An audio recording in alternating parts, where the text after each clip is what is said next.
The bargain was struck in a room that smelled of damp ledgers and a dying fire, and the Duke of Castlebryn did not so much as glance at the girl whose life he was purchasing. He stood by the cold hearth of Edmund Brooke's failing study, gloves still upon his hands, and listened to the man across the desk plead in the low, hurried voice of one who has already lost everything and is now only haggling over the manner of his disgrace. "My daughter," Edmund Brooke was saying, "is gently raised, your grace, accomplished. She reads 3 languages, she keeps a household. She has never given me a moment's grief. You will not find her wanting." Sylvester, the 8th Duke of Castlebryn, let the silence stretch until the older man's hands twisted upon the desk. He had come to Brooke's house to collect a debt, not a wife. £11,000 had been advanced through a chain of brokers and bankers that ran, at its furthest and most invisible end, back to the Castlebryn coffers, and Edmund Brooke had spent it on ventures that had sunk one after another into the cold sea of his ambition. There would be no repayment. The Duke had known that before he crossed the threshold. What he had not expected was that the man would offer him a person in lieu of pounds. "I am not a slaver, Mr. Brooke," the Duke said at last. His voice was quiet and even, the voice of a man who had not raised it in years because he had never needed to. "You insult yourself and you insult me." "I insult no one." Brooke's eyes were wet and desperate. "I offer you the only thing of worth left in this house, a marriage. A respectable, lawful marriage. You are unwed, your grace, and the world remarks upon it. You require an heir, an estate set in order, a wife to silence the gossips. I require that my name not end in the debtor's court with my child cast upon the parish. We may serve each other. That is all I propose." It was, the Duke reflected, an obscene proposal dressed in the language of trade, and yet there was a cold logic to it that he could not pretend did not move within him. He was 36. He had refused every match his late mother had pressed upon him, and every overture made since her death. He had no intention of loving again, having learned at great cost what came of it, but the world did indeed remark upon an unwed duke, and Castlebryn did indeed require its mistress and its heir. A wife who came to him as a debt discharged would make no claim upon his heart. She would expect nothing he was unable to give. There was a grim economy in that which appealed to the frozen ledger the Duke kept, where other men kept feeling. "Where is she?" he asked. Edmund Brooke's relief was so naked it was painful to witness. He went to the door and called a name into the dim passage, and a moment later she came. The Duke had braced himself for tears, or for the brittle gaiety of a girl schooled to charm a buyer. He received neither. Cassia Brooke entered the study and stopped a measured distance from the desk and folded her hands before her, and she looked at him directly, which no one of her station and few of his own had done in a long while. She was perhaps 23. Her gown was good but 2 seasons out of fashion and carefully mended at one cuff. Her dark hair was simply dressed. Her face was pale but composed, with a wide, steady mouth and grey eyes that held neither plea nor flattery but something harder to name, a kind of grave attention, as though she were the one taking his measure and not the reverse. "You are the Duke of Castlebryn," she said. It was not a question. "I am. And my father has offered me to you against his debt." The bluntness of it hung in the cold air. Edmund Brooke made a strangled sound of protest, but the Duke lifted one gloved hand a fraction and silenced him, his eyes never leaving the girl's. "He has," the Duke said. "And you are considering it?" "I am." She did not flinch. Whatever cost the words exacted, she paid it somewhere the Duke could not see. "Then I would know your terms, your grace, before you and my father conclude your bargain over my head as though I were a parcel of land. I find I would prefer to be present at my own sale." "Cassia," her father's voice cracked. "No, father." She did not turn to him. "If I am to be spent, I will at least know the price and the conditions. That much I will have." The Duke regarded her for a long moment. Something in him, some buried instrument that had not stirred in a great while, registered the courage it took to stand thus, unprotected, in a ruined house, and demand the dignity of one's own terms from the man who held one's fate. He did not let it show. He had not let anything show in a very long time. "My terms are these," he said, and he spoke now to her and not to her father, because it seemed she had earned that much. "Your father's debt is cancelled in full upon the day of our marriage. The papers are signed and lodged. He is forgiven, the brokers paid, his name cleared. He keeps this house.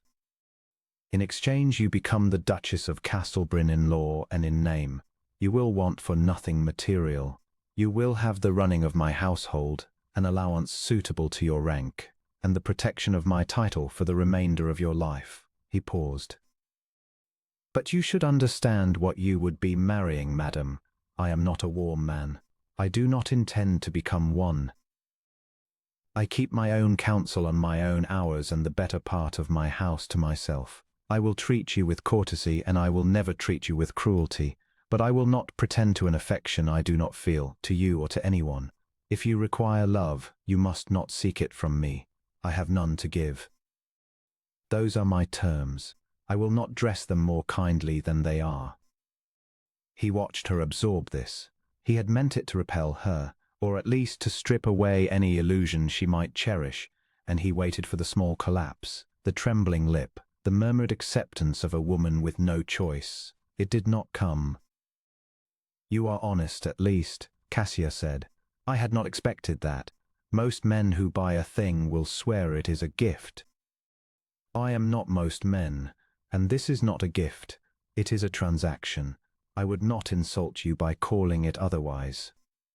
"No," she agreed slowly, and for the first time something flickered behind the grey of her eyes, not warmth, but a kind of recognition, one cold-handed soul saluting another.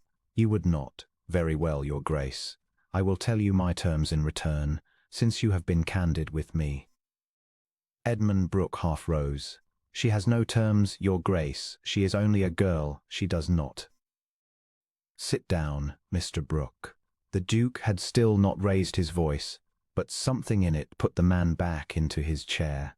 "Your daughter is the only person in this room who has spoken sense since I entered it. I will hear her terms." Cassia inclined her head, the smallest gesture, as though acknowledging a fair turn in a game she had not chosen to play, but did not mean to lose for want of attention. "I ask only two things. The first, that whatever is said between us in private, you will never demean me before your household or your equals. I will be a stranger in your house, and a curiosity to your servants, and a scandal to your peers, the bought bride, the bankrupt's daughter. I can bear all of that. I cannot bear to be made small in front of them by the one man whose word would protect me. You have promised courtesy. I ask that it hold even when no one is watching, and especially when everyone is." "Granted," the Duke said. He had not expected to be moved by anything in this transaction, and he was not certain that he was, but he marked the request and found it just. "And the second?" "The second is for my father." Now at last she turned and looked at the broken man behind the desk, and the Duke saw something pass over a face that complicated the cold composure she had worn since entering a grief, a tenderness, an old exhausted love for a man who had ruined them both. "He is forgiven the debt, but I would have it in writing, your grace, lodged and witnessed, that he can never again borrow against the Castlebryn name or your goodwill, nor seek any further sum from you or yours. Upon any plea, for the whole of his life." She turned back to the Duke. "I will not sell myself once to redeem him and find I must sell myself again next winter for the same. Buy me clean, your grace, or do not buy me at all. Let it be finished." The study was very quiet. Edmund Brooke had gone white and small in his chair, understanding at last that his daughter, in the very act of saving him, had locked the door against him forever, and that she had done it not in anger, but in clear-eyed mercy, the way one might bar a sick man from the wine that is killing him. The Duke looked at this young woman who had walked into the room a parcel of land and contrived, in the space of 5 minutes, to become the only person in it he respected. "Granted," he said, "both your terms. They will be drawn into the settlement, and you shall have your own copies. Is there anything else?" "No," Cassia said, "there is nothing else. There is nothing else at all." And only then, having secured everything she could secure for everyone but herself, did her composure waver, just for an instant, just at the edges, like the first hairline crack across a frozen pond. She mastered it before it could spread. "When do you wish to be married, Your Grace?" "Before the month is out," the Duke said. "There is no cause to delay a thing once it is decided." He drew on the remaining glove he had loosened, a small motion that signified the bargain closed. "I will send my man with the settlement within the week. You need bring nothing to Castlebryn but yourself. The rest will be provided. I keep a town house, but we will not stay in it. The estate is in the north, 3 days' travel. It is large and old, and a great deal of it is shut up. I tell you so that you do not arrive expecting gaiety. You will find none." "I expected none," Cassia said. "I should not know what to do with it if I found it." For the briefest moment, so brief he might afterward have persuaded himself he imagined it, the corner of the Duke's mouth threatened to move, the ghost of an expression that had no business in that ruined study or in the frozen acreage of his life. He suppressed it. He bowed to her, a precise and formal bow that conceded her the rank she did not yet possess, and he took his leave of Edmund Brooke without another word, because there was nothing more to say to a man he had decided, somewhere in the last quarter hour, that he rather despised. In the carriage that bore him back through the grey streets toward the North Road, the Duke of Castlebryn sat very still and watched the rain begin to streak the glass and thought, against his every habit and intention, about a pair of steady grey eyes that had refused to look away from him, and about a voice that had said, "Buy me clean or do not buy me at all," and he found that the frozen ledger where he kept his feelings had, for the first time in 7 years, recorded an entry he could not quite read. They were married on a grey morning in a half-empty chapel, with 2 clerks for witnesses and no flowers, and the Duke of Castlebryn observed his bride throughout the brief service with the detached attention he might have given to the signing of a treaty. She wore a gown of dove-grey silk that he understood, from a murmured word of his housekeeper later, to have been altered from her late mother's. There was old lace at the throat and wrists, very fine, very carefully kept. Her face was pale and entirely composed. When the moment came to speak her vows, she spoke them in a clear, unhurried voice that did not falter once, and when the Duke slid the plain gold band upon her finger, he felt her hand was cold and steady in his, neither clinging nor withdrawing, and he thought again, as he had thought in the ruined study, that he had married a woman of uncommon governance. Edmund Brooke wept through the whole of it from a pew at the back. His daughter did not look at him until it was over, and then she went to him and let him hold her hands and listen to his broken thanks and his promises and his self-reproach with a patience the Duke found difficult to watch, because it was the patience one offers a child or a dying man, an indulgence extended without expectation of change.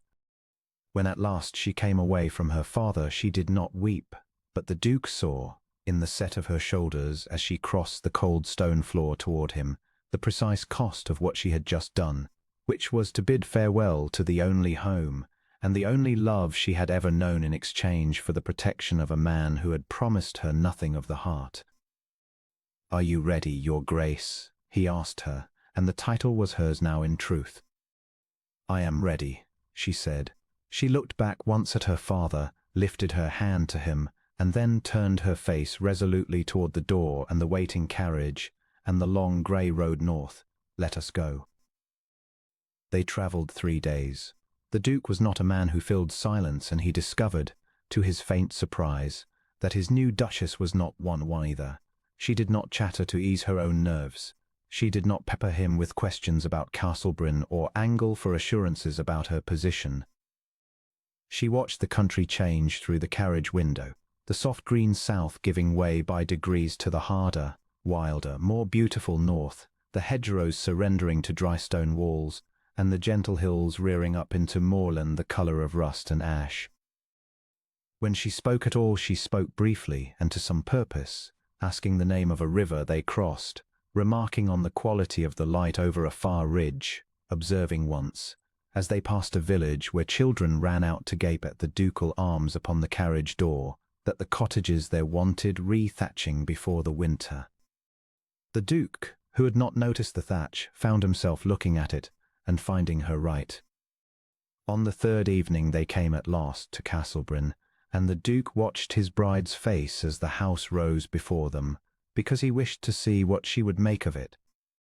It was a vast and forbidding pile of grey northern stone, 3 centuries in the building and a generation in the neglect, set upon a rise above a dark lake that lay like a sheet of cold iron under the dying light.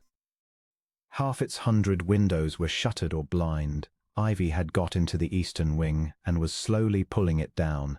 The great forecourt was empty and the fountain at its centre was dry and choked with leaves. It was, the Duke knew, a melancholy and grandiose ruin of a place, beautiful in the way that ruined things are beautiful, and it was his, and it had been dying by inches for 7 years, because he had not had the heart to tend a house that held nothing he wished to remember. He had brought brides before in his imagination, in the bitter years, and watched their imagined faces fall at the sight of it. He waited for his real bride's face to fall. It did not.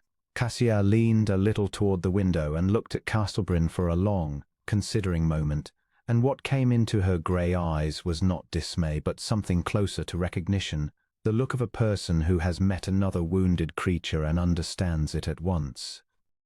"It is the saddest house I have ever seen," she said quietly, "and the grandest. It looks as though it is waiting for someone." Then she sat back, and the brief softness left her face, and she was the composed Duchess once more. "It will want a great deal of work, Your Grace." "It will," the Duke said, "more than I have given it." "Then I shall give it that work," she said, as simply as if she were accepting an estate's accounts, and not a life's labour, since that is what I am for.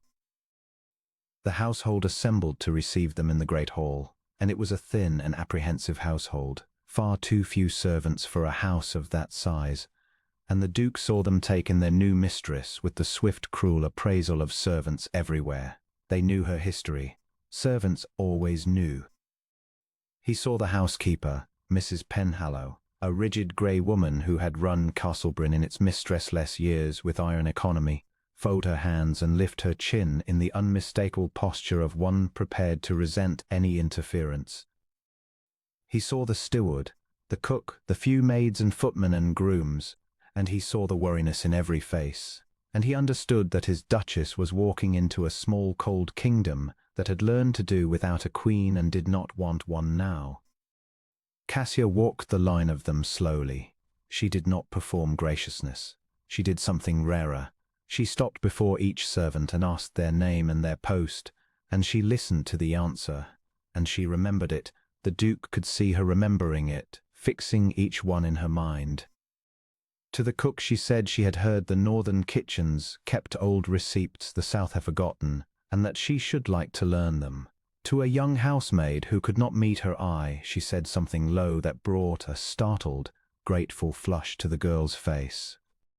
And when she came at last to Mrs. Penhallow, who stood like a closed door, the Duke watched his new wife look the formidable housekeeper full in the face and say, in a voice pitched for the whole hall to hear, "Mrs. Penhallow, I am told you have kept this house standing through years that would have broken a lesser woman, and with 1/10 of the hands the work required. I do not come to undo what you have done. I come to help you carry it, if you will let me, and to learn from you, because you know this house and I do not. I hope we shall be allies. We have a great deal of work before us and very few to do it, and I had rather we did it as friends." It was, the Duke thought, exactly the right thing said in exactly the right way, and he saw it land. Mrs. Penhallow's rigid face did not soften, not yet, that would take far longer, but something behind it shifted, some calculation revised. The housekeeper had braced for a fine southern lady come to play at being mistress, full of airs and ignorance, who would meddle and command, and despise the very people whose labour kept her warm. She had not braced for this grave, plain-spoken young woman who acknowledged her work, and asked for her help, and called her an ally before the assembled household. It disarmed her, and the Duke understood that it had been precisely calculated to disarm her, and he found that he admired the calculation, because it had cost his wife her pride to make it, and she had made it anyway, because the house needed it made. "We shall see, your Grace," Mrs. Penhallow said at last, which from her, the Duke knew, was something near to surrender. That night they dined alone in a cavernous dining hall built to seat 40, at the far end of a table down which the candlelight could not reach, and the Duke watched his wife eat a simple meal with perfect composure in a room designed to make any two people small and cold. He did not make conversation. He never had. She did not seem to require it.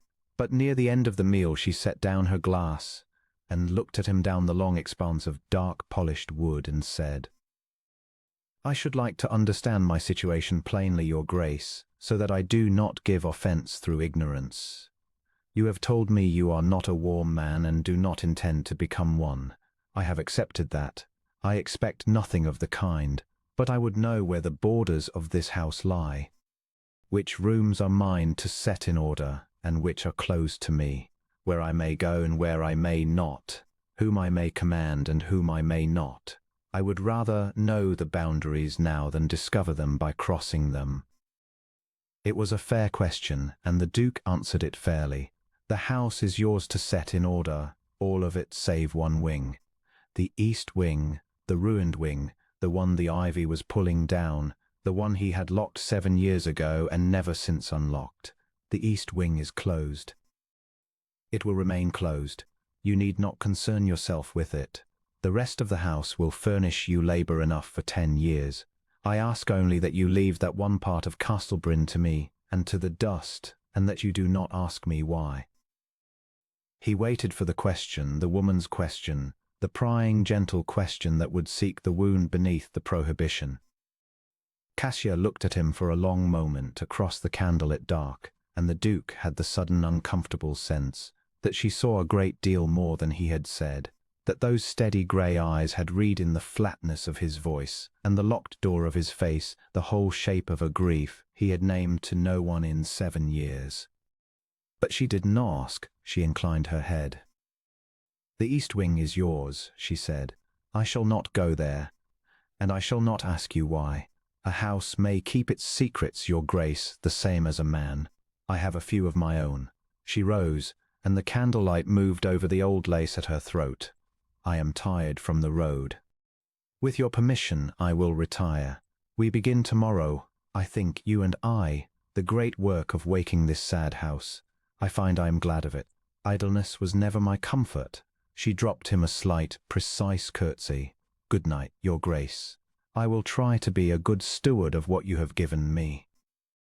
And she went, leaving the Duke alone at the cold foot of the long table, and he sat a while with his wine untouched, listening to her footsteps fade up the great stair, thinking that he had married a stranger to discharge a debt and pay a duty and silence the world, and that he had somehow contrived instead to bring into his dead house the first living thing it had held in 7 years, and that he did not at all know what he was going to do about it.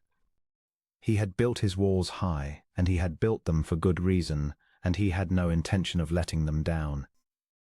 But a wall, he was uneasily aware, keeps nothing out from a creature that has not come to climb it, but has come patiently and without asking leave, simply to begin tending the cold ground on the other side.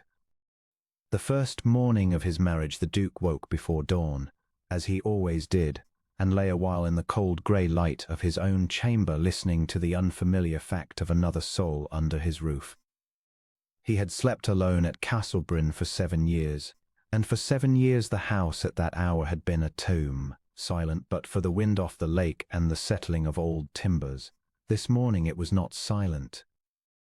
Somewhere below, very early, a door opened and closed. A step crossed a flagged floor.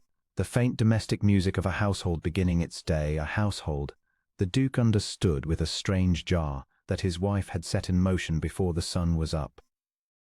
He rose and went to the window and saw, in the pale forecourt, a single small figure in a plain cloak standing quite still by the dry choked fountain, looking up at the vast blind face of the house she had been brought to mistress. She was not weeping. She was not despairing. She was, the Duke realized, taking the measure of the thing, the way a general surveys a field before a campaign, and he watched his new Duchess look the great ruin of Castlebryn up and down in the dawn, and then nod, once to herself, a small private nod of decision, and turn and go back inside to begin. He stood a long while at the window after she had gone, and he could not have said why the sight had moved him, only that it had, and that it was a kind of movement he had forbidden himself for 7 years and did not at all know how to refuse. They fell, in those first weeks, into the careful choreography of two strangers learning the borders of a shared life. The Duke kept his hours and his study and the better part of himself, as he had warned her he would. He breakfasted alone with his letters. He rode out alone upon the business of the estate. He took the long cold dinners with her in near silence and retired alone to his study and his fire and his books. He had built the days to be solitary, and he meant to keep them so, and Cassia, for her part, did not intrude upon the solitude. She asked nothing of his time. She made no claim upon his company beyond the dinners convention required. She was, in the matter of his person, exactly as undemanding as she had promised to be, and the Duke discovered that her undemandingness was perversely the most demanding thing about her. For a clinging wife he could have kept a cold arm's length with an easy conscience, whereas a wife who asked for nothing, who simply went quietly and competently about the great work of healing his house and never once reproached him for his absence from it, left him with nothing to push against, and a man braced against an intrusion that never comes finds himself in time leaning into empty air. He began, against his will, to notice her. He noticed the order that crept through the house in her wake, room by room, the fires where there had been cold grates, the polish where there had been dust, the salvaged furniture, the aired linen, the swept hearths. He noticed that the servants, who had received her with such wariness, had within a fortnight begun to move with a briskness and a purpose he had not seen in them in years, as though her competence were a thing they could warm their hands at.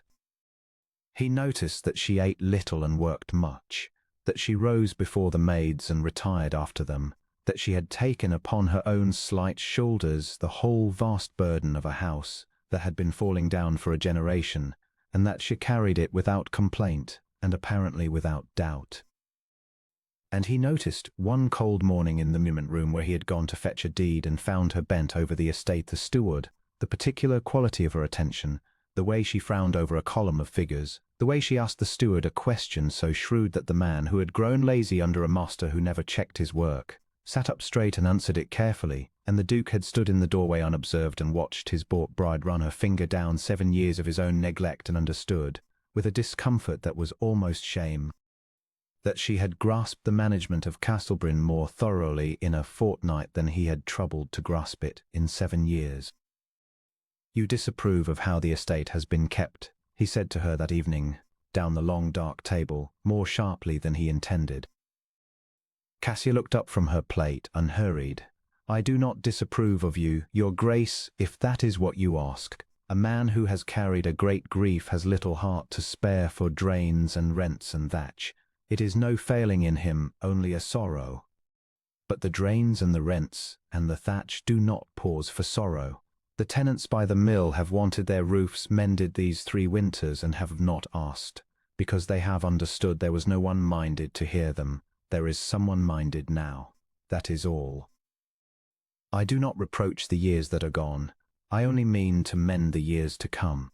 She returned to her plate. "You did ask," she added mildly, "to be told the truth between us in private. I am only keeping to our terms." The Duke had no answer to that, for it was unanswerable, and he found, retiring to his study, that the small exchange had warmed the long cold dinner more than any easy pleasantry could have done, and that he was, alarmingly, looking forward to the next one. There were frictions, of course, in the joining of two such self-governing souls. The Duke was accustomed to being obeyed without question, and his Duchess, while never less than respectful, had a way of obeying the letter of a thing while quietly, competently, doing the wiser thing underneath it. He told her once, curtly, that the great library was not to be disturbed, the late Duchess's mother having arranged it and he wishing it left, and he came in a week later to find it transformed, the damp ruined volumes drawn out and mended, the shelves dusted, the whole great room saved from a rot that would have claimed it within another winter, and not one book moved from his mother's arrangement, for Cassia had catalogued the order before she'd a thing and restored it exactly.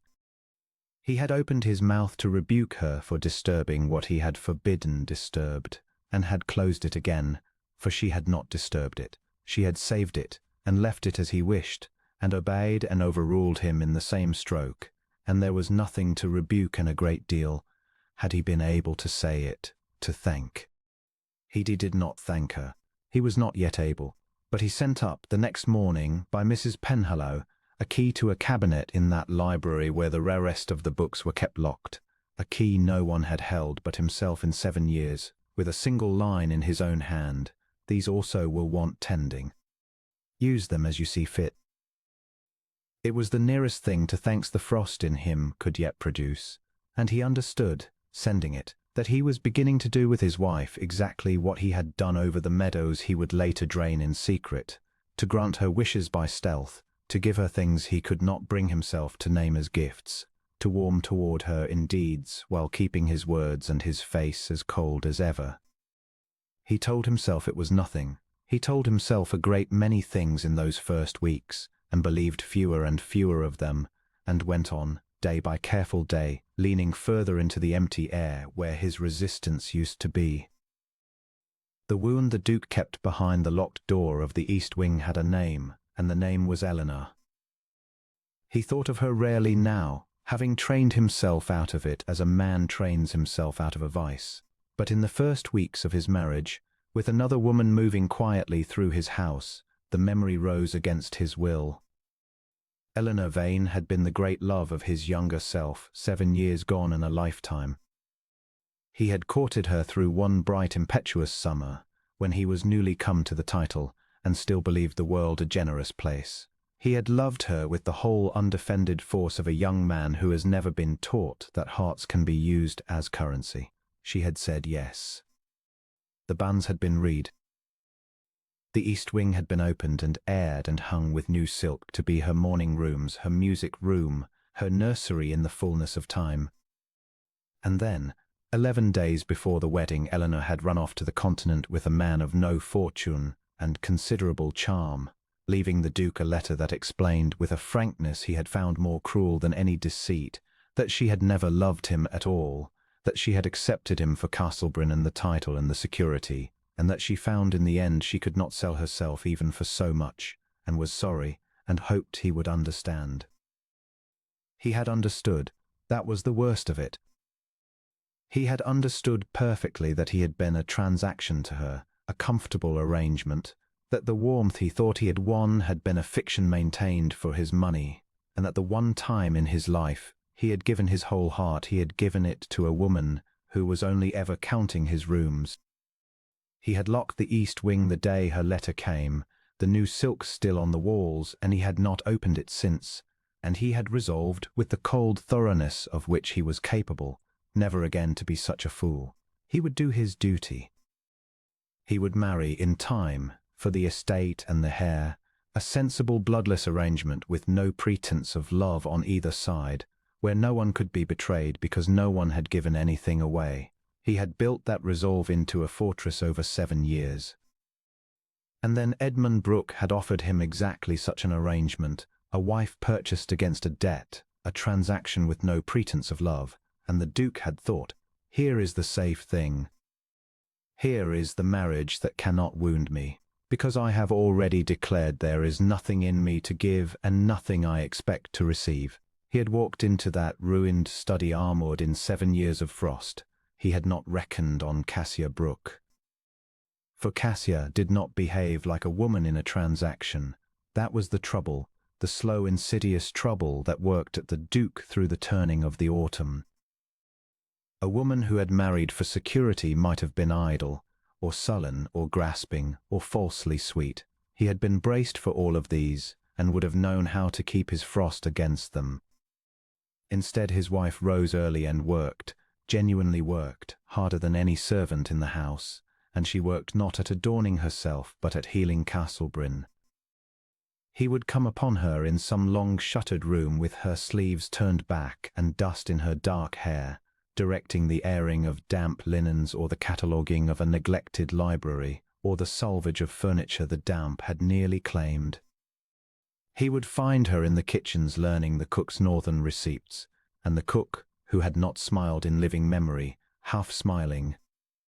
He would find her in the muniment room with the steward, going through the estate accounts the steward had let slide, for want of any master who cared, and asking sharp practical questions about rents and repairs, and the failing harvest that the steward could not always answer. She brought the house back by degrees, one room at a time, and as she brought the house back, she brought the household with it.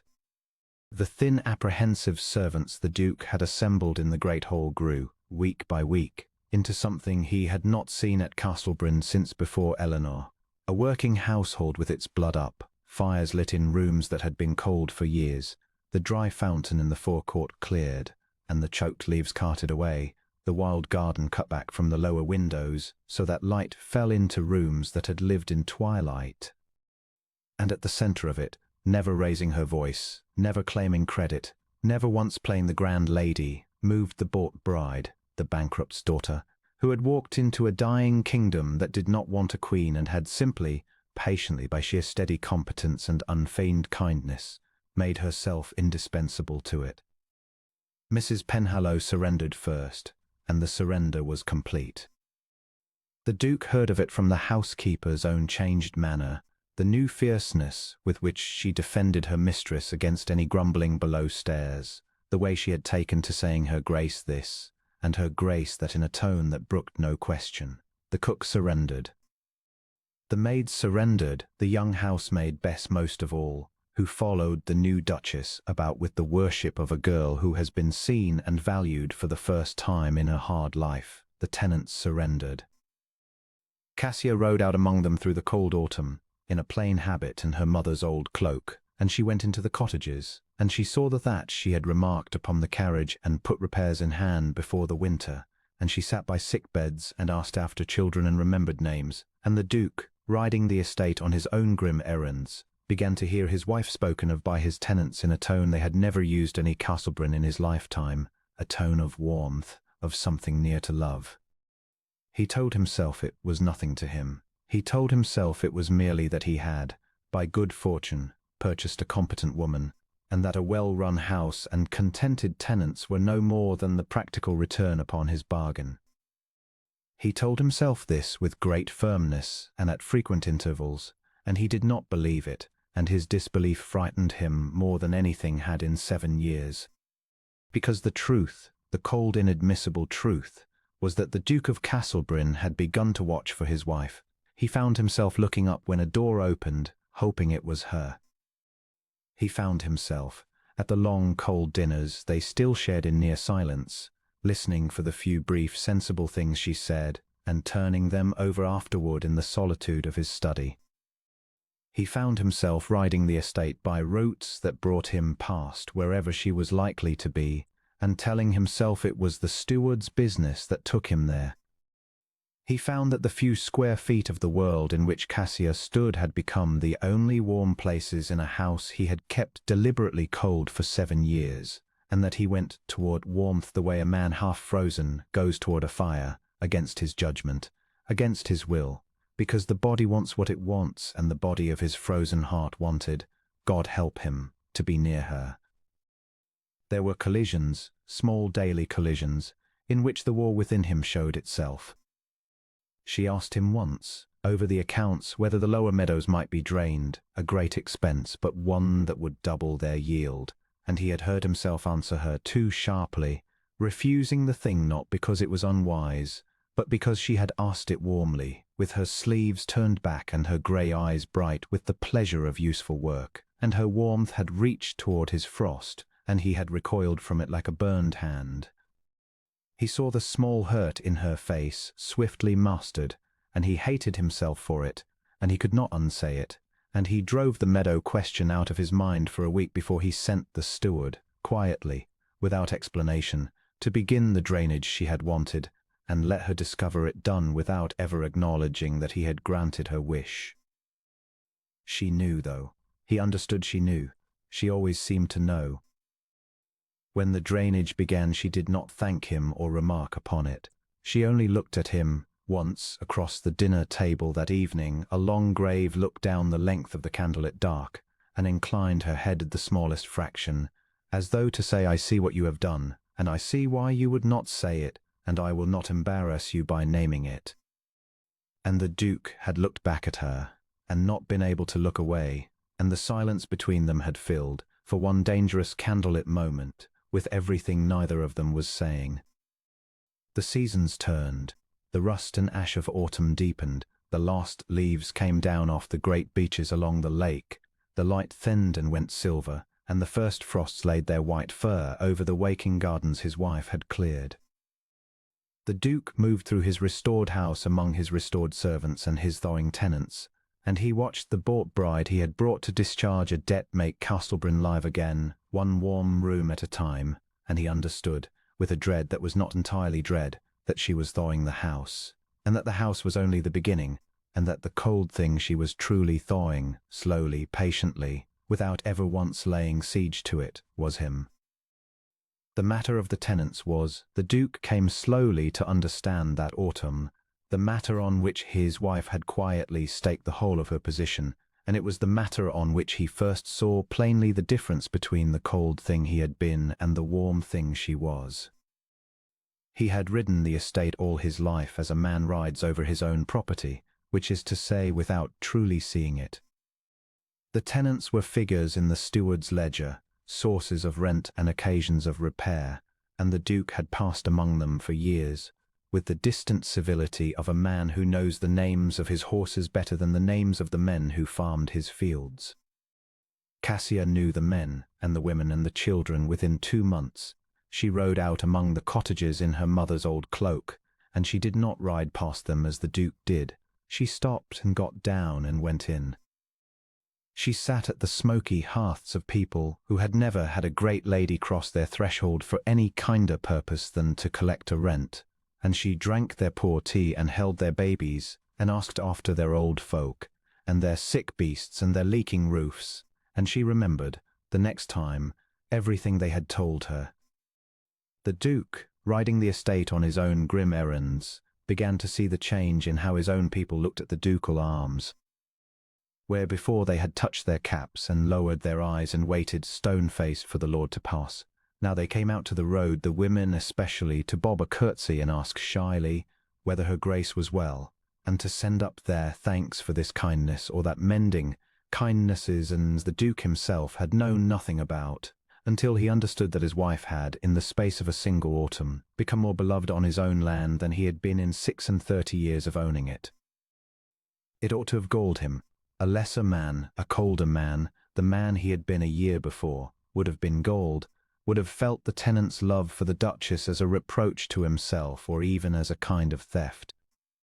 The Duke found, examining his own heart with the wary honesty he was slowly relearning, that he was not galled at all. He was instead, and most unexpectedly, proud. He rode home from the mill cottages one grey afternoon, having heard 3 separate families bless the name of his wife, and he found the pride rising warm in his chest like a fire long banked and newly fed, and he sat his horse a while at the top of the rise above the lake and let himself feel it, the strange unfamiliar warmth of being proud of another soul, and he thought, I have done one good thing in 7 years. I have brought her here. Whatever else I am, I have brought her here, and the people I let go cold are warm because of it, and the warmth is hers.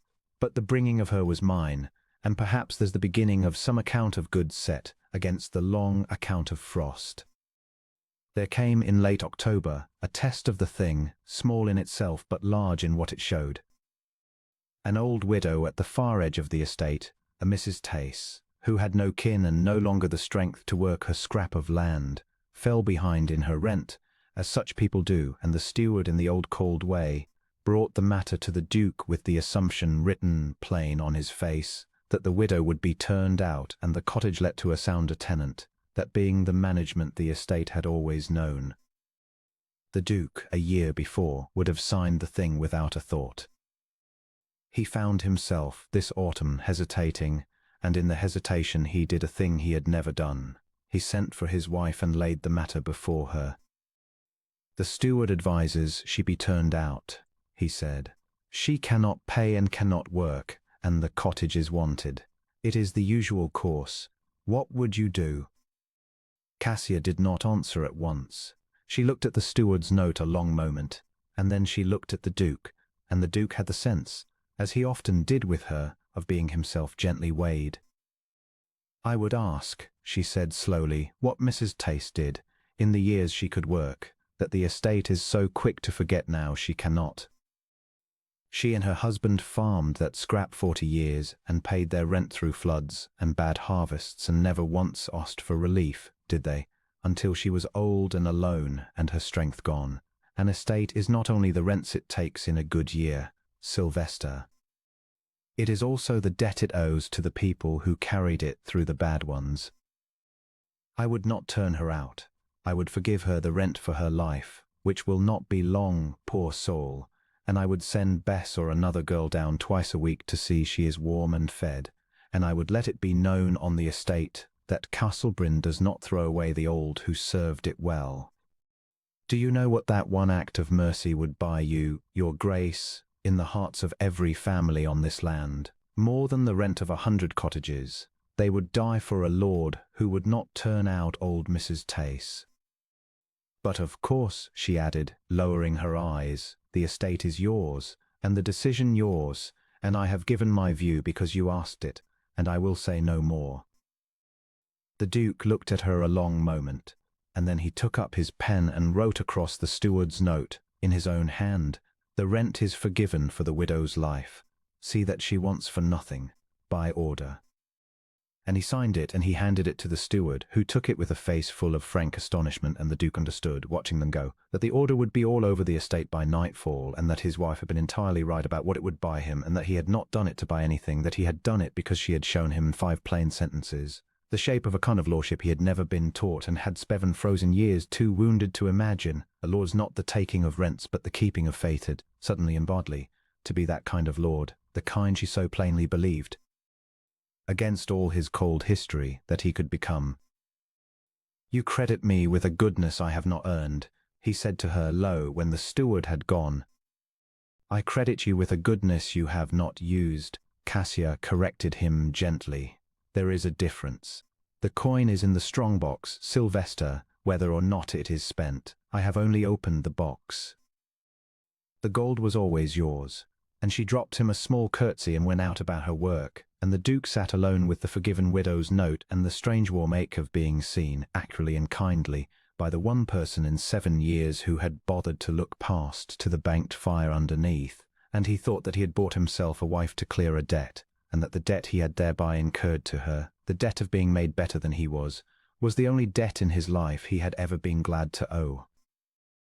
The fever came to the village of Castlebryn in the last week of November, and it was the fever that first made of the Duke and his Duchess something other than 2 strangers sharing a house. It began among the cottagers down by the mill, a low malignant fever that took the throat and the lungs, and it spread with the speed of all such sicknesses through dwellings too crowded and too cold.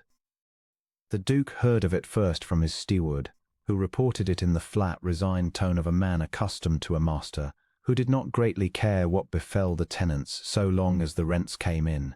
The Duke had been, he was ashamed to recall afterward, very nearly that master. He had passed 7 years in too deep a frost to feel much for anyone, his tenants among them. He received the news that first morning, with no more than a cold instruction that the steward should keep him informed. His wife received it differently. He came down to find the great hall in motion, Cassia the heart of it with her sleeves already turned back, giving orders in the calm, rapid voice of a woman who has understood a crisis whole and is already 3 steps into meeting it. She had set the cook to boiling broth and barley water in quantity. She had sent a groom riding hard for the nearest physician, 2 valleys off, with the promise of the Duke's purse to bring him. She had stripped the linen closets of the recovering house, and had Bess and the other maids tearing sheets into bandages and binding compresses. She had, the Duke gathered, been up since before dawn, having heard of the sickness the previous night from a tenant's wife, and judged at once, correctly, that it would be an epidemic by morning. "Your Grace." She turned as he entered, and there was no apology in her, no deference asking leave. There was only the swift assessment of a commander counting her resources. "The fever is in the lower village, and it will be through the whole of it within the week if it is not met. I have begun what I can from the house. I mean to go down myself and nurse where I am able, and bring out the worst cases to the old tithe barn, which is dry and can be warmed, so the sick may be kept apart from the well. I will need the steward and money, and your leave to spend it freely, and I will not pretend I am asking your permission to do the thing, only your permission to do it with the resources of your house, which would do it better and faster. The people are yours.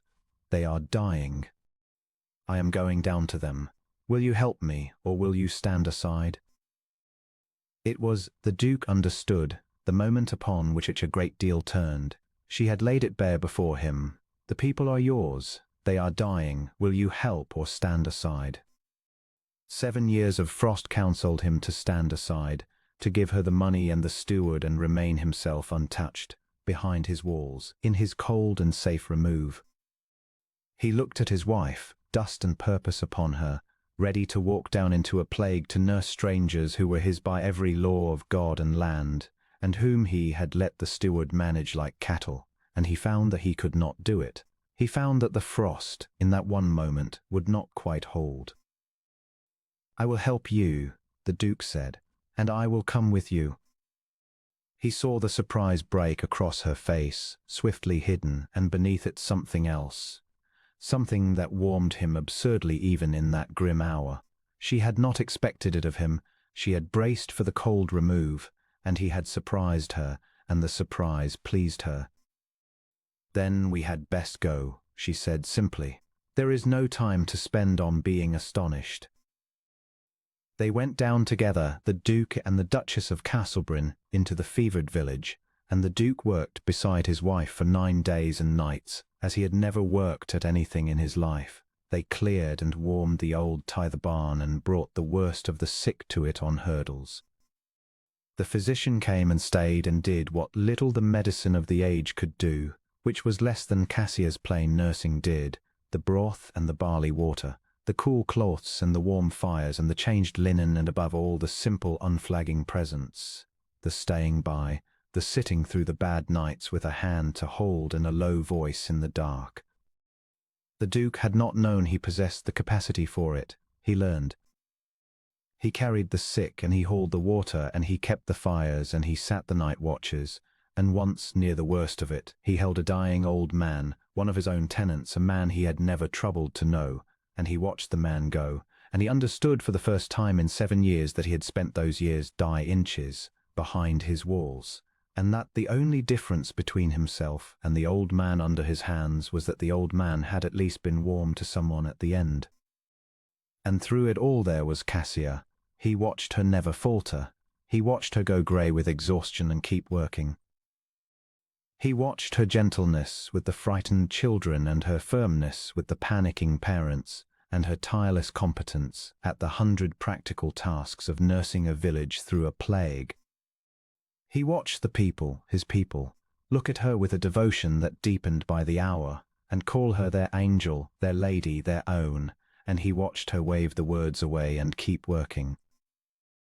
And on the 7th night, the worst night, the night the fever crested and 3 souls passed before dawn, the Duke found his wife alone in a corner of the tithe barn at the dead ebb of the dark, her face in her hands, her shoulders shaking, weeping at last the tears she had not let anyone see her weep, for the dead she could not save and the exhaustion that had finally found her out.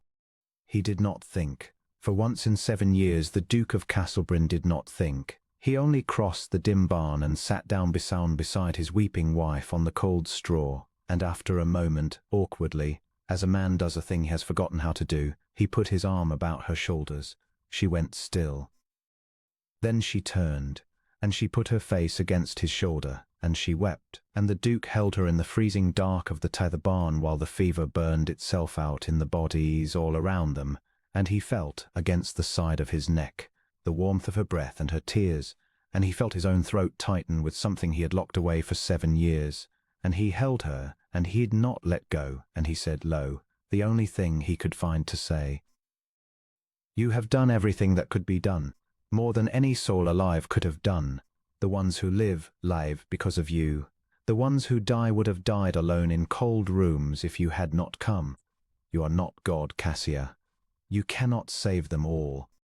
But you have saved more than any of us thought to save, and you have done it with your own hands, and I." He stopped. The word he had been about to say was a word he had not used in 7 years and did not dare to use now. "I am proud," he said instead, low, "to have stood beside you. I have never in my life been prouder of anything than I am to be your husband at this hour. There, I have said it. Do not weep so. You break what is left of my heart, and there is precious little of it, and I find I do not wish to lose the rest."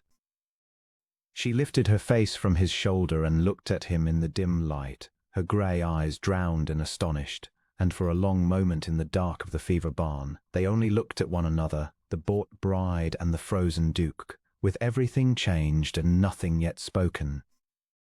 Her hand found his where it rested on her shoulder. She did not say anything. She did not need to. She only pressed his hand once, hard, the way she had pressed it at their wedding, cold and steady and unclinging, and then she squared her shoulders and wiped her face and rose to go back to her work, because there was work yet to do, and she was not a woman to leave it. But she paused and looked down at him where he sat in the straw, and she said very softly, the first wholly warm thing she had ever said to him, "You are not so cold as you would have the world believe, Sylvester. I have suspected it a long while. Now I am sure." And she went. The fever broke 3 days later.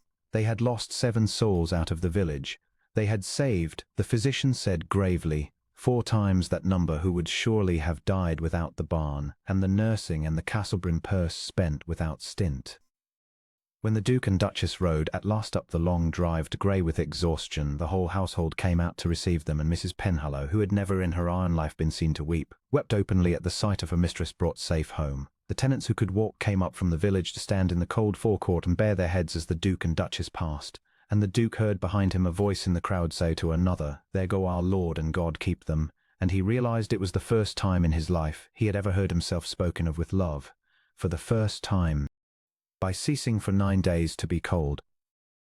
That night, too tired to keep up the long cold distance of the formal dinners, they ate a simple supper together by the fire in the small parlour Cassia had restored, the 2 of them in 2 chairs drawn close to the hearth, and they did not say a great deal, but the silence between them had changed its nature entirely.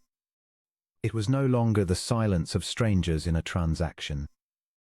It was the silence of 2 people who had carried something terrible together and come through it, and the firelight moved warm over both their faces, and when at last Cassia rose, she paused beside his chair, and after a moment lightly she laid her hand upon his shoulder where it had been when she wept, and she said only, "Good night, Sylvester," and he answered, "Cassia," and the use of their given names, bare, without titles, hung in the warm air after she had gone like the first green thing pushing up through frost. Christmas came to Castlebryn that year for the first time in 7, and it came because Cassia willed it. The Duke had not kept the feast since his mother's death. The great house had passed each Christmas, as it passed every other day, in cold economy and silence, the servants given their due and no more, the master shut in his study with his books and his grief, while the rest of the county feasted. He had grown so accustomed to the bleakness of it that he had ceased to register it as bleak. It was merely December, merely another stretch of the long grey winter to be endured. He came down on a morning a week before the day to great hall transformed, hung with holly and bright with candles, a vast Yule log dragged in from the home wood and laid ready in the great hearth, the whole house smeanery and spice and baking, and the servants move it with a lightness he had not seen them in years, and his wife at the centre of it on a stepladder, fixing a great bath of holly above the screen, with a smudge of soot on her cheek and her dark hair coming down and a look of pure absorbed happiness on her face that stopped him dead in the doorway. "You will think me presumptuous," she said, seeing him, and came down off the ladder, "and if you forbid it I will have it all taken down within the hour, for I know what this season has cost you in the past, and I would not force a joy on a man who has only grief in it. But the servants, Sylvester, they have kept this house through 7 cold Christmases and asked nothing. I thought this year they might have a feast. I thought the house might. I have done it for them and for the house, and I will undo it if it wounds you. Only tell me."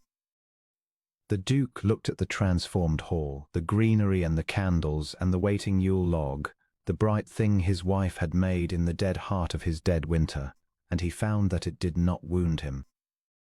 He had braced, coming down, for the old grief to rise at the sight of festivity in a house he had kept in mourning. It did not rise. Instead there rose in him a thing he had not felt at Christmas since he was a boy, a small, shy, unpracticed gladness, the gladness of light in the damp and the cold, in a house full of greenery and the smell of spice, and beneath the gladness, deeper, the understanding that his wife had wrought this for herself but for the servants and the house, and, though she had been delicate to say it, for him to give back to him a thing his grief had taken, without forcing it, ready to undo it the moment it hurt. "Leave it," he said, and his voice was not quite steady. "Leave all of it. And Cassia, the servants are to have their feast, the full feast, at my table, in this hall on the day, all of them, and we will wait upon no ceremony of rank for once in the year. Let the house be warm. It has been cold long enough. I have kept this season as a tomb for 7 years, and you are right to open it. You are right about everything. You are always right." He came to her and, before he had quite decided to, reached up and brushed the smudge of soot from her cheek with his thumb, a small intimate gesture that startled them both, and he let his hand linger an instant her face longer than the suit required, and her grey eyes came up to his and held, and the busy hall and the soft household noise seemed to fall away, and for one long candlelit moment the Duke with his hand against his wife's cheek in the green-hung hall and very nearly said the thing that was rising in him daily now and would not much longer be held down.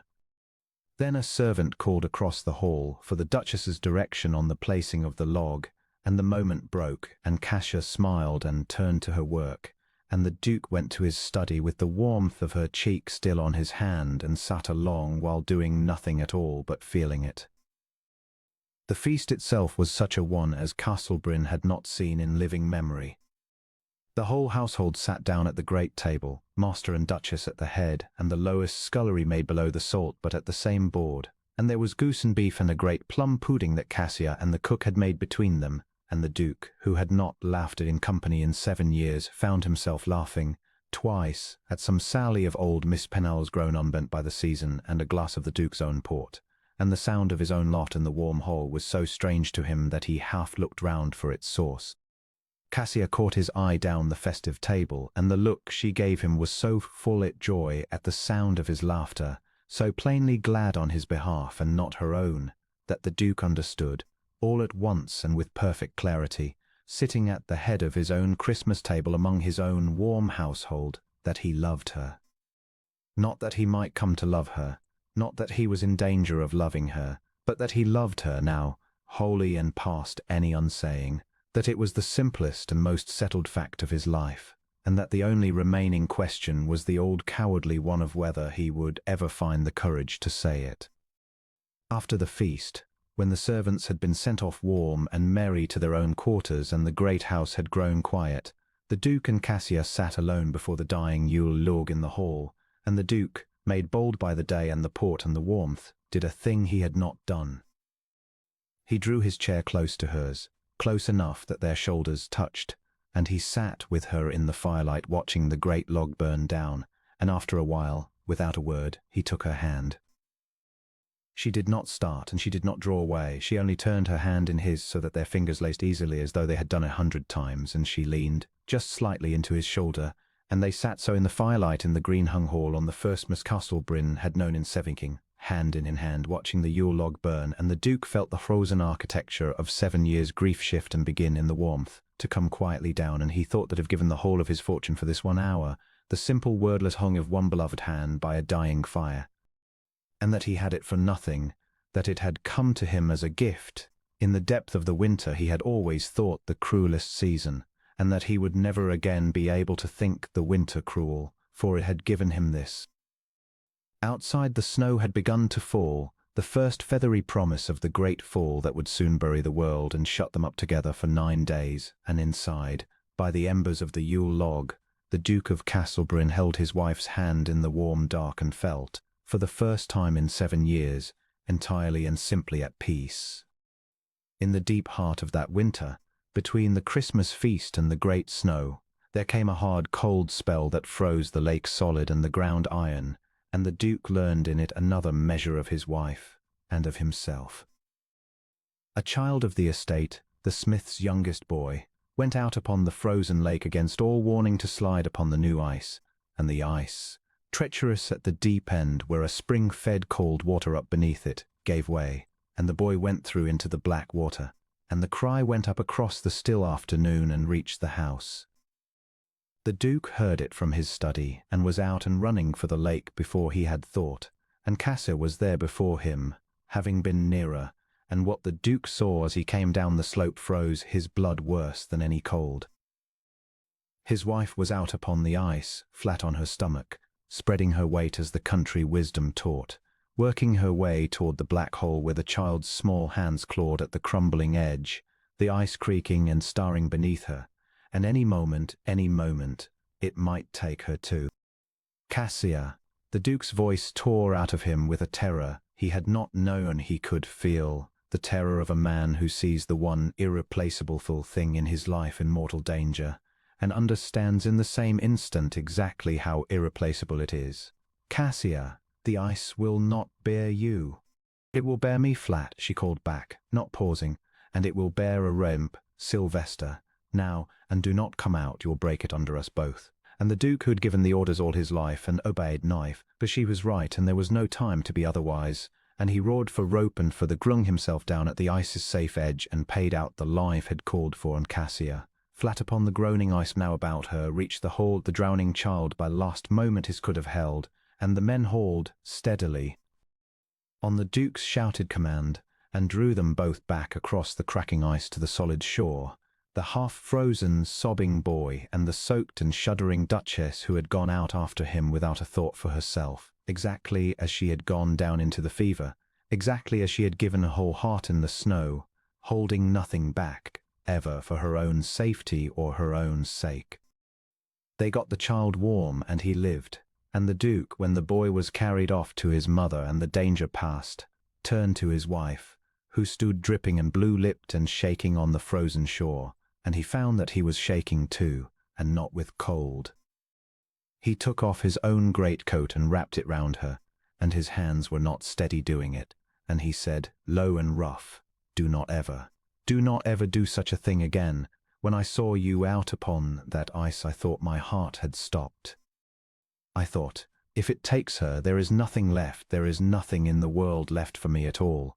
And I understood in that one moment, Cassia, watching the ice star under you, the whole of what you have become to me, the whole of what I have been too great a coward to say. He had not meant to say it there on the frozen shore, with the grooms not 20 yards off, but it came, the long damned thing, pressed out of him by terror as nothing else had been able to press it.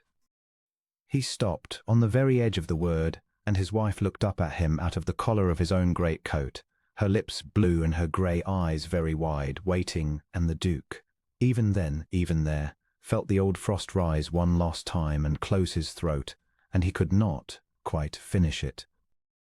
But he had said almost the whole of it, and Cassia had heard the almost, and she did not press him for the last of it. She only reached up out of the greatcoat and laid her cold wet hand against his face, the way she would learn to do, and said softly, then I will be more careful of myself, since it seems I am no longer only my own to risk. I did not know until this moment that I was so much yours.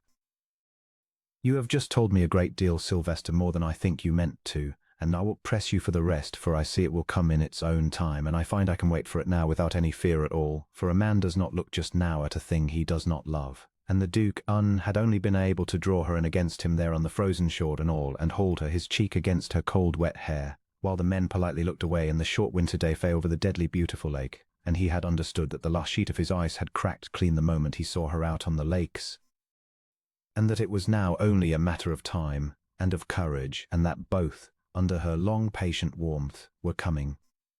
Winter came down upon Castlebryn in earnest a fortnight before Christmas, and it came as the northern winter does, all at once, in a great silent fall of snow that began at dusk and did not cease for 2 days and 2 nights, until the dark lake had vanished under white, and the moor was a featureless waste, and the drifts stood window-high against the eastern wall, and the great house was cut off entirely from the world, no rider able to come or go, the whole estate folded into a profound and shining silence. The Duke had passed 7 such snowbound spells alone at Castlebryn, in the cold and the dark and the company of his own frozen thoughts, and he had come to dread them as a kind of annual burial. He did not dread this one.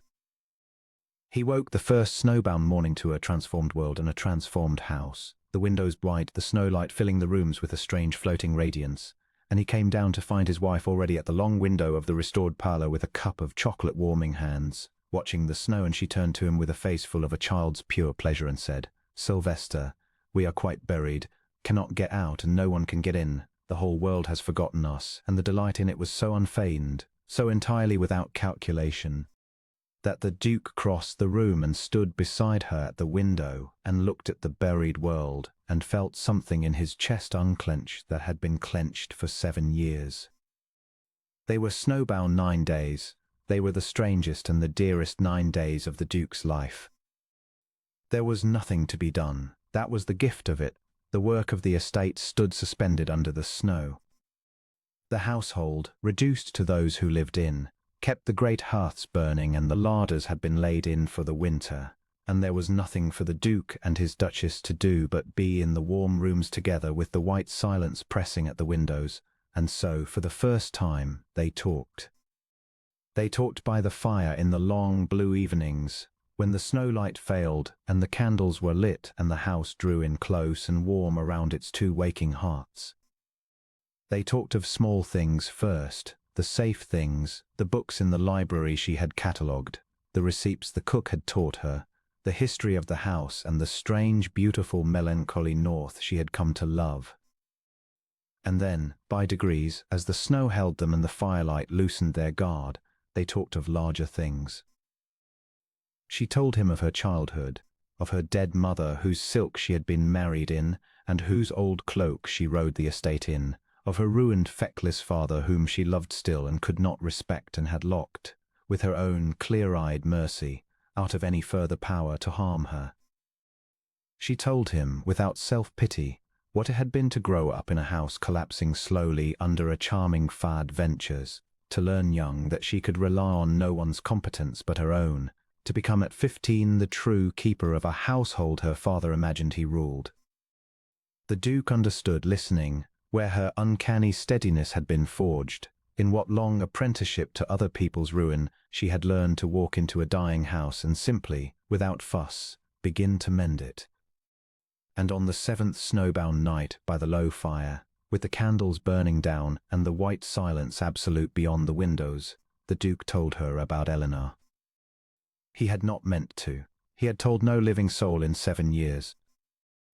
But the snow had buried the world and the firelight was warm, and his wife was sitting near him with her grey eyes grave and kind, and she had given him so much of her own history without flinching that he found, to his own astonishment, that he wished to give her his, that he was tired, bone tired, of carrying it alone behind a locked door.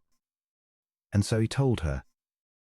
He told her of the bright impetuous summer and the undefended love of his younger self, of the bands reed and the east wing aired and hung with new silk, of the letter that came 11 days before the wedding, and what it said, that she had never loved him, that she had taken him for the title and the rooms and the security, and found in the end she could not sell herself even for so much. He told her that he had locked the east wing the day the letter came, the new silk still on the walls, and never since unlocked it. He told her that he had resolved, that day, never again to give his heart, that he had built 7 years of frost upon that resolve, and that he had married Cassia herself, God forgive him, precisely because a wife bought against a debt could never betray him, there being nothing given on either side to betray. He told her all of it, low, into the firelight, not looking at her, and when he had done he sat in the silence with the old shame raw in him, the shame of the fool who had been counted and found to be only a sum of rooms, and he waited for whatever his wife would make of it.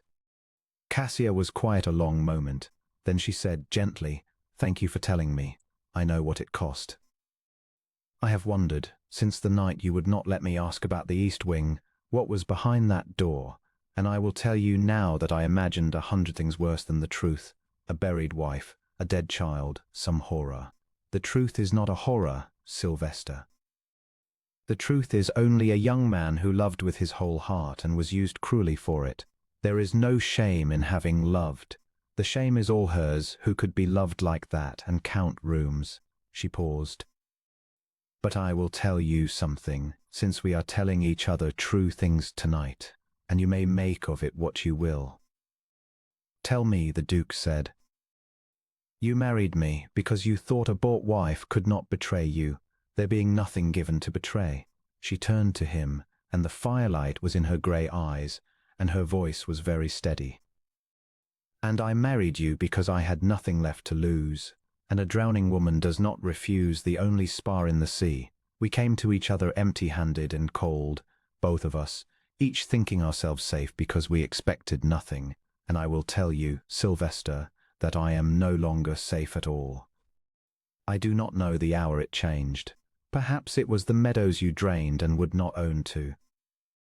Perhaps it was the night in the fever barn when you held me in the straw and said you were proud to be my husband. But somewhere in this long, strange autumn, I stopped being a woman who expected nothing of you, and I cannot any longer pretend otherwise, and so I am telling you plainly, because I would rather be honest and lose than hide and be safe." She drew a breath. "I have come to love you. There. I have said it, and I do not ask you to say it back, for I know what was done to you and I know what frost you have built, and I would not have you lie to spare me.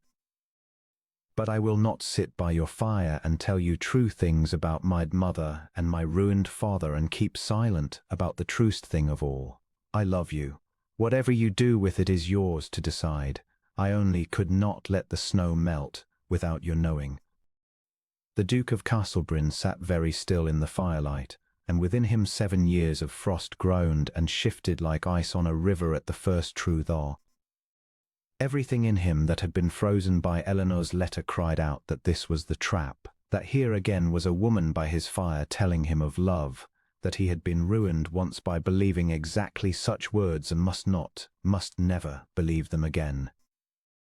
But he looked at his wife, at her grave steady face and her honest frightened eyes, at the woman who had walked into his dying kingdom and healed it room by room and nursed his people through her own hands and asked nothing, ever, for herself, who had just laid down her whole undefended heart before him knowing he might refuse it, the way she had laid down everything she had her whole life for people who could not be relied upon, and he understood with a clarity that broke over him like the snow light through the blind windows, that this was not Eleanor. That this was the precise and living opposite of Eleanor. That Eleanor had counted his rooms and Cassia had warmed them. That Eleanor had taken everything and given nothing, and Cassia had given everything and asked for nothing, and that he was, at this moment, in grave danger of doing to Cassia exactly what Eleanor had done to him, of being offered a whole true heart and answering it with cold counting. He could not say it back, not yet. 7 years do not melt in an hour, and the word would not come. The fear had too long a habit of his throat, but he could not let her sit there, having given everything, and receive nothing, and watch the small brave hope die in her face. So the Duke of Castlebryn did the only thing he could find within his frozen self to do.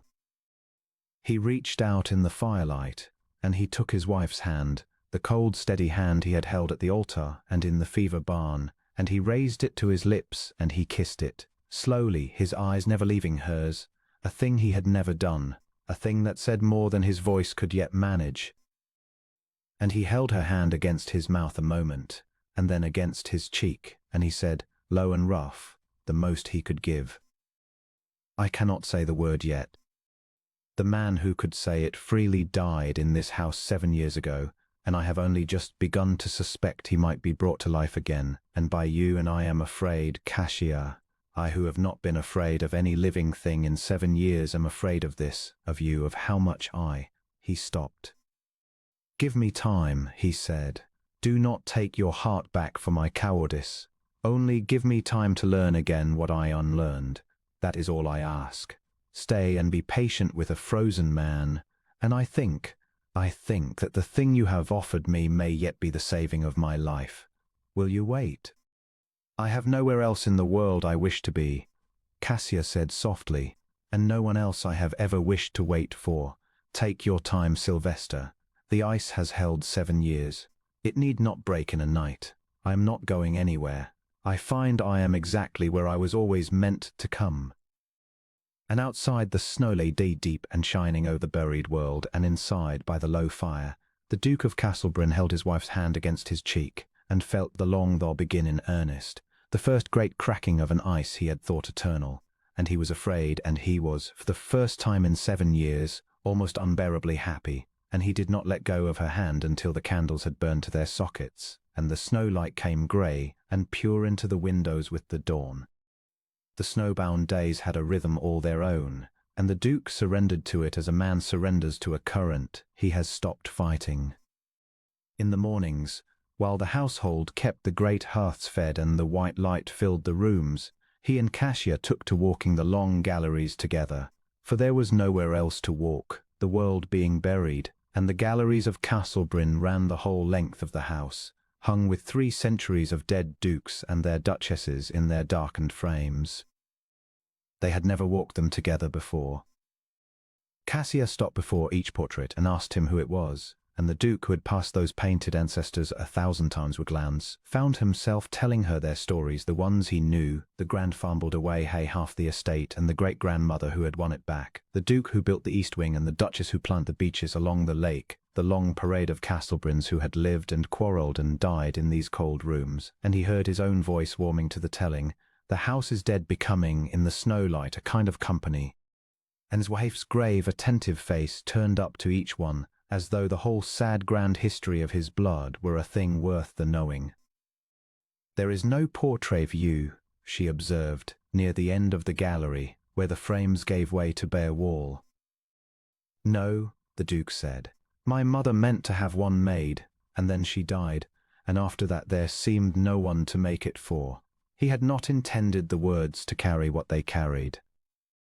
They fell into the snow silence and lay there naked, and Cassia looked at him a moment, and did not offer pity, which he could not have borne, but said only, lightly, then we shall have one made, when the thaw comes and a painter can get through.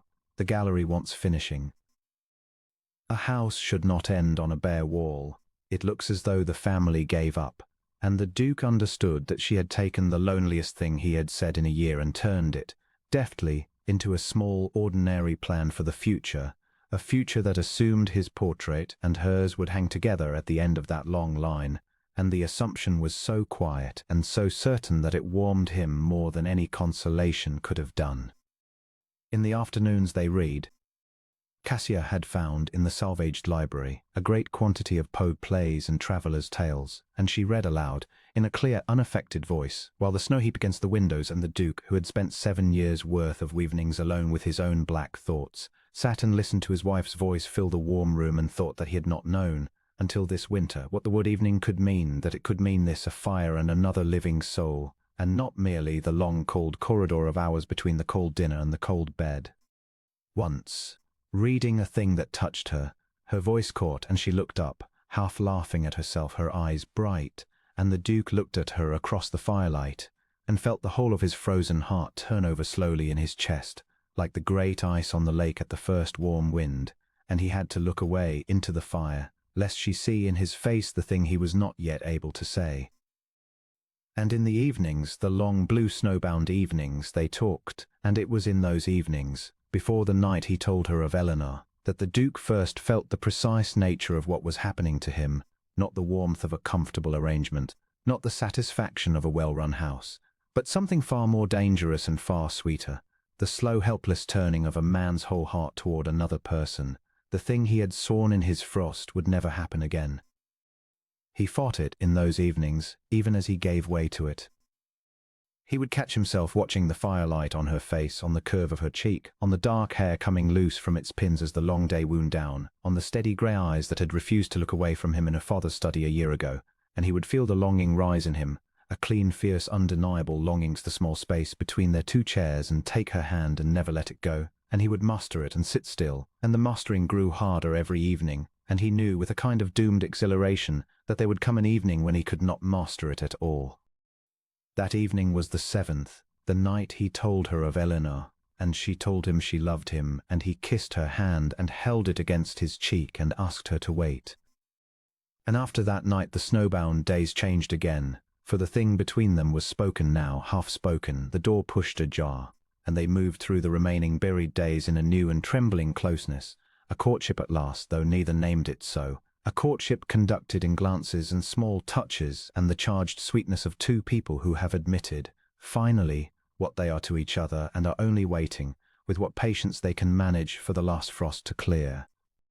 He took her hand, now, sometimes in the firelight, simply to hold it, and she let him, and they would sit so for an hour, not speaking, the snow at the windows and the fire low, and the Duke would feel her cold, steady hand warm slowly in his, that there was no pleasure he had ever known to match the simple holding of this one hand, that he had been a wealthy man all his life, and had never until this winter possessed anything worth possessing. He learned the way her fingers curled into his. He learned the small sound she made, half a sigh, when she was content. He learned on the last snowbound night, brushing a loose strand of dark hair back from her face with one unsteady hand, the way her breath caught and her grey eyes came up to his and held, and how the firelight made them almost golden, and how close, how very close, his frozen self came in that moment to breaking entirely, to gathering her up and saying the word and being done forever with the long cold pretense of a man with nothing to give. He did not quite. The fear held him, a last thin sheet of the old ice. But it was thin that last night of the snow, thinner than it had ever been, and the Duke lay awake long after she had gone up, listening to the great silence of the buried house, and understood that the thaw had gone too deep, now ever to refree happened. Whatever fear yet rose in him, he was no longer and would never again be the frozen man who had bought a wife to he loved her, wholly and helplessly, and all hope of retreat, and the only question left was whether he would have the courage to say so before some folly of his own undid the gift. The thaw might have come full and whole in its own good time, that long bright weary winter into the first green of spring, had not the ghost of the old debt come walking up the drive of Castlebryn on a raw March morning in the shape of a man the Duke had never met, but recognized within a minute as trouble. His name was Mr. Harlan Voss, and he came in a hired chaise with the air of a man calling in an obligation, and he announced himself to the footman as a particular friend and man of business of Mr. Edmund Brooke, come on a matter of the gravest delicacy concerning the Duchess and her family. The Duke received him in the study, alone by his own choice, before Cassia should know of him, because something in the man's smooth assurance made the old frost rise warningly in the Duke's blood. Mr. Voss was all oily regret. It pained him, he said, to be the bearer of so awkward a tale. He had hoped never to trouble the Duke at all, but conscience and friendship compelled him. The matter was this. Mr. Edmund Brooke, in the depths of his ruin, before ever his Grace had so generously taken the daughter to wife and cleared the debt, had borrowed yet further sums, privately, from Mr. Voss himself and certain associates, against, Mr. Voss was sorry to say, against a paper that named the Castlebryn marriage settlement as security. Brooke had represented to them, said Voss, that a great match was in the making, and that the Duke would surely honour his new father-in-law's obligations rather than see the family name dragged through the courts. And now those obligations had fallen due, some £4,000 of them, and Mr. Voss had come, with the greatest reluctance, to collect. The Duke sat very still and felt the old ice close over him like water over a drowning man. For here it was. Here was the thing his wife had foreseen in the ruined study a year ago, and guarded against with her two clear-eyed terms. She had made him swear, in writing lodged and witnessed, that her father could never again borrow against the Castlebryn name nor seek any further sum, and she had said, the Duke remembered every word of it, I will not sell myself once to redeem him and find I must sell myself again next winter for the same. Buy me clean or do not buy me at all. And now, not a winter later, here was a smooth man with a paper, claiming her father had done the very thing she had bound him against, claiming £4,000, claiming it against the marriage that was the one thing in 7 years to thaw the Duke's frozen heart. And the frost rose, and with the frost rose the old poison, the 7-year-old poison of Eleanor's letter, whispering its filth into the Duke's ear. She counted your rooms. She married you for security. They are all the same, these women who come to a man in his strength. They come to be saved, and behind them always, comes the long train of their need, the father, the debts, the further sums, the bottomless drain of a family that has learned a Duke may be milked. Did she know? Hissed the poison. Did she know of this further debt when she stood in that study and made her pretty terms? Where the terms themselves are faint, a way to seem to bar the door while leaving a window for this man and his paper a year hence. Has she played you, you fool, you twice-told fool, exactly as the other played you, only with more art? The Duke knew, even as the poison spoke, that it was poison. Some clear, cold part of him knew that Cassia had bound her own father out of any power to do this very thing, that she of all people had not wanted it done, that the man before him was a smooth liar with a forged or fraudulent paper come to extort a Duke. But knowing a thing in the clear, cold part of oneself and being able to act upon it against 7 years of frozen fear are two different matters, and the Duke, in that black hour, could not act upon what he knew. The wound was too old and the poison too practiced. He sent Mr. Voss away with cold courtesy and a promise to consider the paper, and then he sat alone in the study as the march-light failed, and he let the old frost take him back, room by room, and by the time the candles were lit he had become again, almost entirely, the cold and forbidding man who had walked into Edmund Brooke's ruined study a year before and bought a wife to make sure he could never be betrayed. He should have gone to Cassia.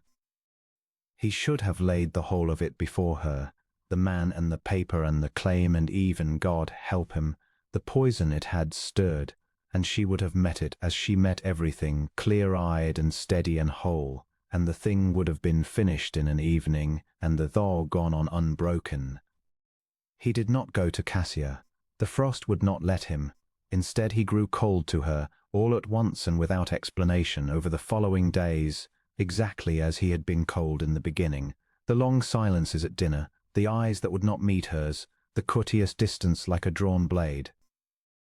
He watched from behind his returning ice, the bewilderment and then the hurt come into her face, the small desperate searching looks, the questions she was too proud and too kind to force upon a man so plainly suffering. He watched himself wound her day by day with his withdrawal, and he could not stop, because he was a frightened man who had let himself be loved and now suspected the love a trap, and a frightened man does not reason. He only retreats behind the nearest wall and pulls it down upon his own head. It broke at last on a wet April evening. He had been 3 days nearly silent.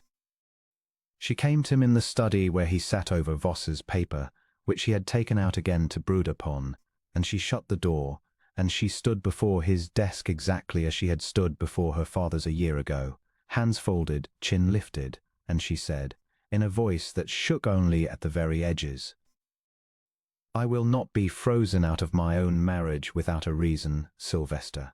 I have earned better of you than this. 3 days you have looked at me as though I were a stranger you had bought and regretted buying, and I have borne it in silence, because I thought your grief had risen up in you again, and I would not crowd a wound. but it is not your old grief. I have watched you a year. I know the look of your old grief, and this is not it. This is suspicion. You are looking at me the way a man looks at someone he has caught in a lie. And I cannot bear it, Sylvester, I who have given you the whole of my heart and asked nothing back. I cannot bear to be looked at so by you, and not know my crime. Tell me what you think I have done. Tell me to my face, and let me answer it, or by God, I will not stay in a house where I am condemned in silence for a sin I cannot even name. And the Duke, cornered, cold, ashamed, and afraid, did the cruelest thing he had ever done. He took up Voss's paper and threw it down upon the desk before her and said, in the flat frozen voice he had not used to her since the first weeks, "Your father borrowed £4,000 against our marriage settlement, after he swore he never would, after you stood in his study and bound him from it and made me believe you wished him bound. A man came with the paper. He claims I am to honour it. So you will forgive me, madam, if I find myself wondering whether your 2 pretty terms a year ago were mercy or were theatre, a show of locking the door while you left the latch off for this. You told me you would not be sold twice to redeem him. And yet here is the second selling not a year on, exactly as you swore it would never come. So tell me, since you asked to be told, did you know? Were you party to it?" "Have I been?" His voice cracked, the old wound bleeding through the frost. "Have I been counted, Cassia? Again?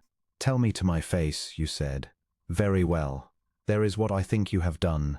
Answer it." He saw the words strike her, saw them go into her like blows, saw the colour leave her face and the breath leave her body, and he hated himself even as the frost held him rigid. There was a terrible silence, and then Cassia, white to the lips, did not rage, did not weep, did not plead. She drew herself up, and she looked at him with grey eyes gone hard and bright as the lake in winter, and she said, very low and very steady, every word distinct, "No, I did not know. I bound my father from this very thing with the last shred of power I had over him, because I knew what he was and what he would do given any crack of an opening, and I sold myself to you, Sylvester, to buy him clean precisely so that this could never come. If there is a paper, it is fraud, or my father has broken the only promise he ever truly owed me, and if it is the latter, then he is dead to me from this hour, for I locked that door against him at the cost of my own heart, and he has picked the lock. I am not party to it. I am its first and greatest victim, for it has cost me the one thing I had left to lose, which is your trust, and I find I have lost it not to my father's crime, but to your own old wound, which you would sooner believe of me than ask me of." She drew a breath that shook the whole of her. "You ask if you have been counted. No, Sylvester, you have not been counted. You have been loved, wholly and freely and for nothing, by a woman who has never in her life asked anything for herself, and you have just thrown that love down on this desk beside that lying paper, as though the two were the same, and I do not know which of us you have wronged more deeply, me or yourself." She turned to the door. "I will sleep in the east rooms tonight, the only part of this house you have never been able to enter, which seems fitting. And tomorrow I will go to my father myself, and I will learn the truth of this paper, and I will bring it back to you, and then, Sylvester, then we will see whether there is anything left between us worth the mending. Good night." And she was gone, and the study door closed behind her with a soft and final sound, and the Duke of Castlebryn sat alone in the dark with the lying paper and the wreckage of the only true thing he had won in 7 years, and understood, far too late, that the trap he had feared had been real after all, but that he himself had sprung it upon his own heart, and called it caution. The Duke did not sleep. He sat in the dark study through the small hours with the lying paper before him, and somewhere past midnight the frost in him cracked clean across, and he saw, all at once and with a horror that took the breath from him, exactly what he had done. He had been given, against every expectation and every defence, the rarest thing a wounded man can be given, a second love freely offered, by a woman who was in every particular the living refutation of the one who had ruined him. And at the first test of it, The first shadow of the old fear, he had not turned to her. He had turned the old poison upon her instead. He had taken the dearest soul in his life and tried her in silence on the charge of being Eleanor, and found her guilty without a hearing, and stood her at his desk, and named her crime to her face. And she who was innocent, who was the very opposite of guilty, had not crumbled and had not lied. She had told him the plain truth with grey eyes like winter water and gone to sleep in the one room he had never been able to enter, his own locked grief, because she had said it seemed fitting. The Duke understood, in the cold dark, that he had done to Cassia precisely what Eleanor had done to him. He had been offered a whole heart, and he had counted it, and found it wanting, and thrown it down. He had become, in his terror of being the wronged man again, the man who does the wrong. He took a candle, and he went up through the sleeping house to the east wing, and for the first time in 7 years he unlocked the door. The cold of it met him like a tomb, the dead air of 7 shut years, the new silk on the walls gone grey with dust, the morning rooms and the music room and the nursery he had aired and hung for Eleanor and locked the day her letter came, a shrine to a wound, a museum of his frost. And there, in the dust and the cold, by the grey window of what was to have been the music room, sat his wife, wrapped in her mother's old cloak against the chill, awake, dry-eyed, looking out at the dark lake, and she turned when his candle came through the door, and she did not speak. The Duke set down the candle. He looked about the dead room, the monument to 7 years of fear, and then he looked at his living wife in the midst of it, and he said, not from behind any wall, the wall was down, broken clean across in the long dark hours, he said simply and rawly the plainest truth he owned. I have kept this room as a wound for 7 years. I locked it the day I was told I had never been loved, and I made of my whole life what I have made of this room, cold shut place full of the dust of one old grief, and I called it safety. And tonight I took the only warm and living thing that has ever come into it, which is you, and I tried to lock you in here too, in the dark, with the dust and the dead. I accused you. I who was used as currency once, took the one woman who has never used me for anything in her life, and named her a thief of hearts to her face, because I was afraid, Cassia, because I am a coward where it matters most, because it is easier to break a thing yourself than to wait in terror for the world to break it. I have wronged you past any wronging, and I have come to say so before another hour passes, because I lay in the dark and understood that I have spent 7 years afraid of becoming Eleanor's victim again, and have ended by becoming Eleanor myself, and I would rather die than be that man, and I will not be him, not for 1 more hour, not if you can find it in you to let me become instead the man you somehow saw in me, when no one else, myself least of all, could see anything there but ice. Cassia rose slowly from the window seat, the cloak about her, the dust-grey light of the coming dawn behind her, and she looked at him a long moment, and what was in her grey eyes the Duke could not at first read, and then he could, and it was not hatred, and it was not even anger any longer, it was something graver and harder and far more precious. It was the look of a woman deciding whether a thing that has been broken can be mended, and choosing, against all caution, to try. "You hurt me terribly, Sylvester," she said quietly. "I will not pretend otherwise to make this easier for you. You took my whole offered heart and you treated it as a forger's paper. That is not nothing. It cannot be undone by a fine speech in a cold room at dawn." She drew a breath. "But I have spent my whole life loving people who fail me, my father chief among them, and I have learned the one true thing there is to know about love, which is that it is not the not failing that matters, for everyone fails, but the coming back. My father never came back. He fell, and he stayed fallen, and he let me catch him again and again, and never once climbed up himself to stand beside me. You have fallen, Sylvester. You have fallen very far, and you have hurt me badly in the falling. But you have climbed the stair to the one room you could not enter in 7 years, in the dark, alone, to stand here in the dust and say it to my face. You have come back. That is the whole of it. That is everything. That is the thing my father never did, and the thing I did not know if any man living could do, and you have done it within the same night, and I find," her voice broke at last, the steady voice, and the tears she had held all night came. I find I cannot help but love a man who comes back. God help me. I tried to stop sitting here. I could not. You came back. The Duke crossed the dead room and he took his wife into his arms, and this time as not the awkward, forgotten gesture of the fever barn. This time he held her as a man holds the one irreplaceable thing he has nearly thrown away and been given, by mercy, one more chance to keep, and she put her arms about him under the old cloak and held him just as hard, and they stood so, in the dust and the grey dawn of the room that had been a wound, the tulip bride and the unfrozen Duke, at last, all of it, the whole 7 years of it, and went out of him on a long shaking breath against her hair. I love you, the Duke said, the word come free at last, the word that died in the house 7 years before and was now alive again, and he said it into her dark hair and against her wet cheek, and at last looking full into her grey eyes. Cassia, I have loved you since the meadows I drained and would not own, since the snow. I have loved you the whole long terrified year and been too much a coward to say it, and I say it now, in this room, the dead room, because I want it to be the first warm thing this room has held in 7 years and the last cold one I will ever build.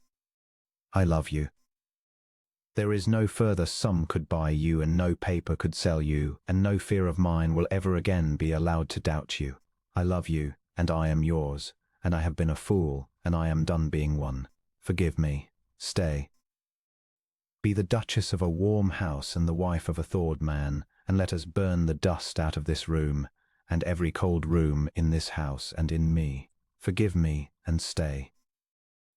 I forgive you, Cassia said against his heart. And I will stay, and I would have stayed in any case, for I told you in the snow I had nowhere in the world I wished to be and no one I had ever wished to wait for, and a quarrel and a folly and a fine speech in a dusty room have not changed it. I am exactly where I was always meant to come. Now kiss me, Sylvester, in this dreadful dusty room, and let us call it warm at last. And he did.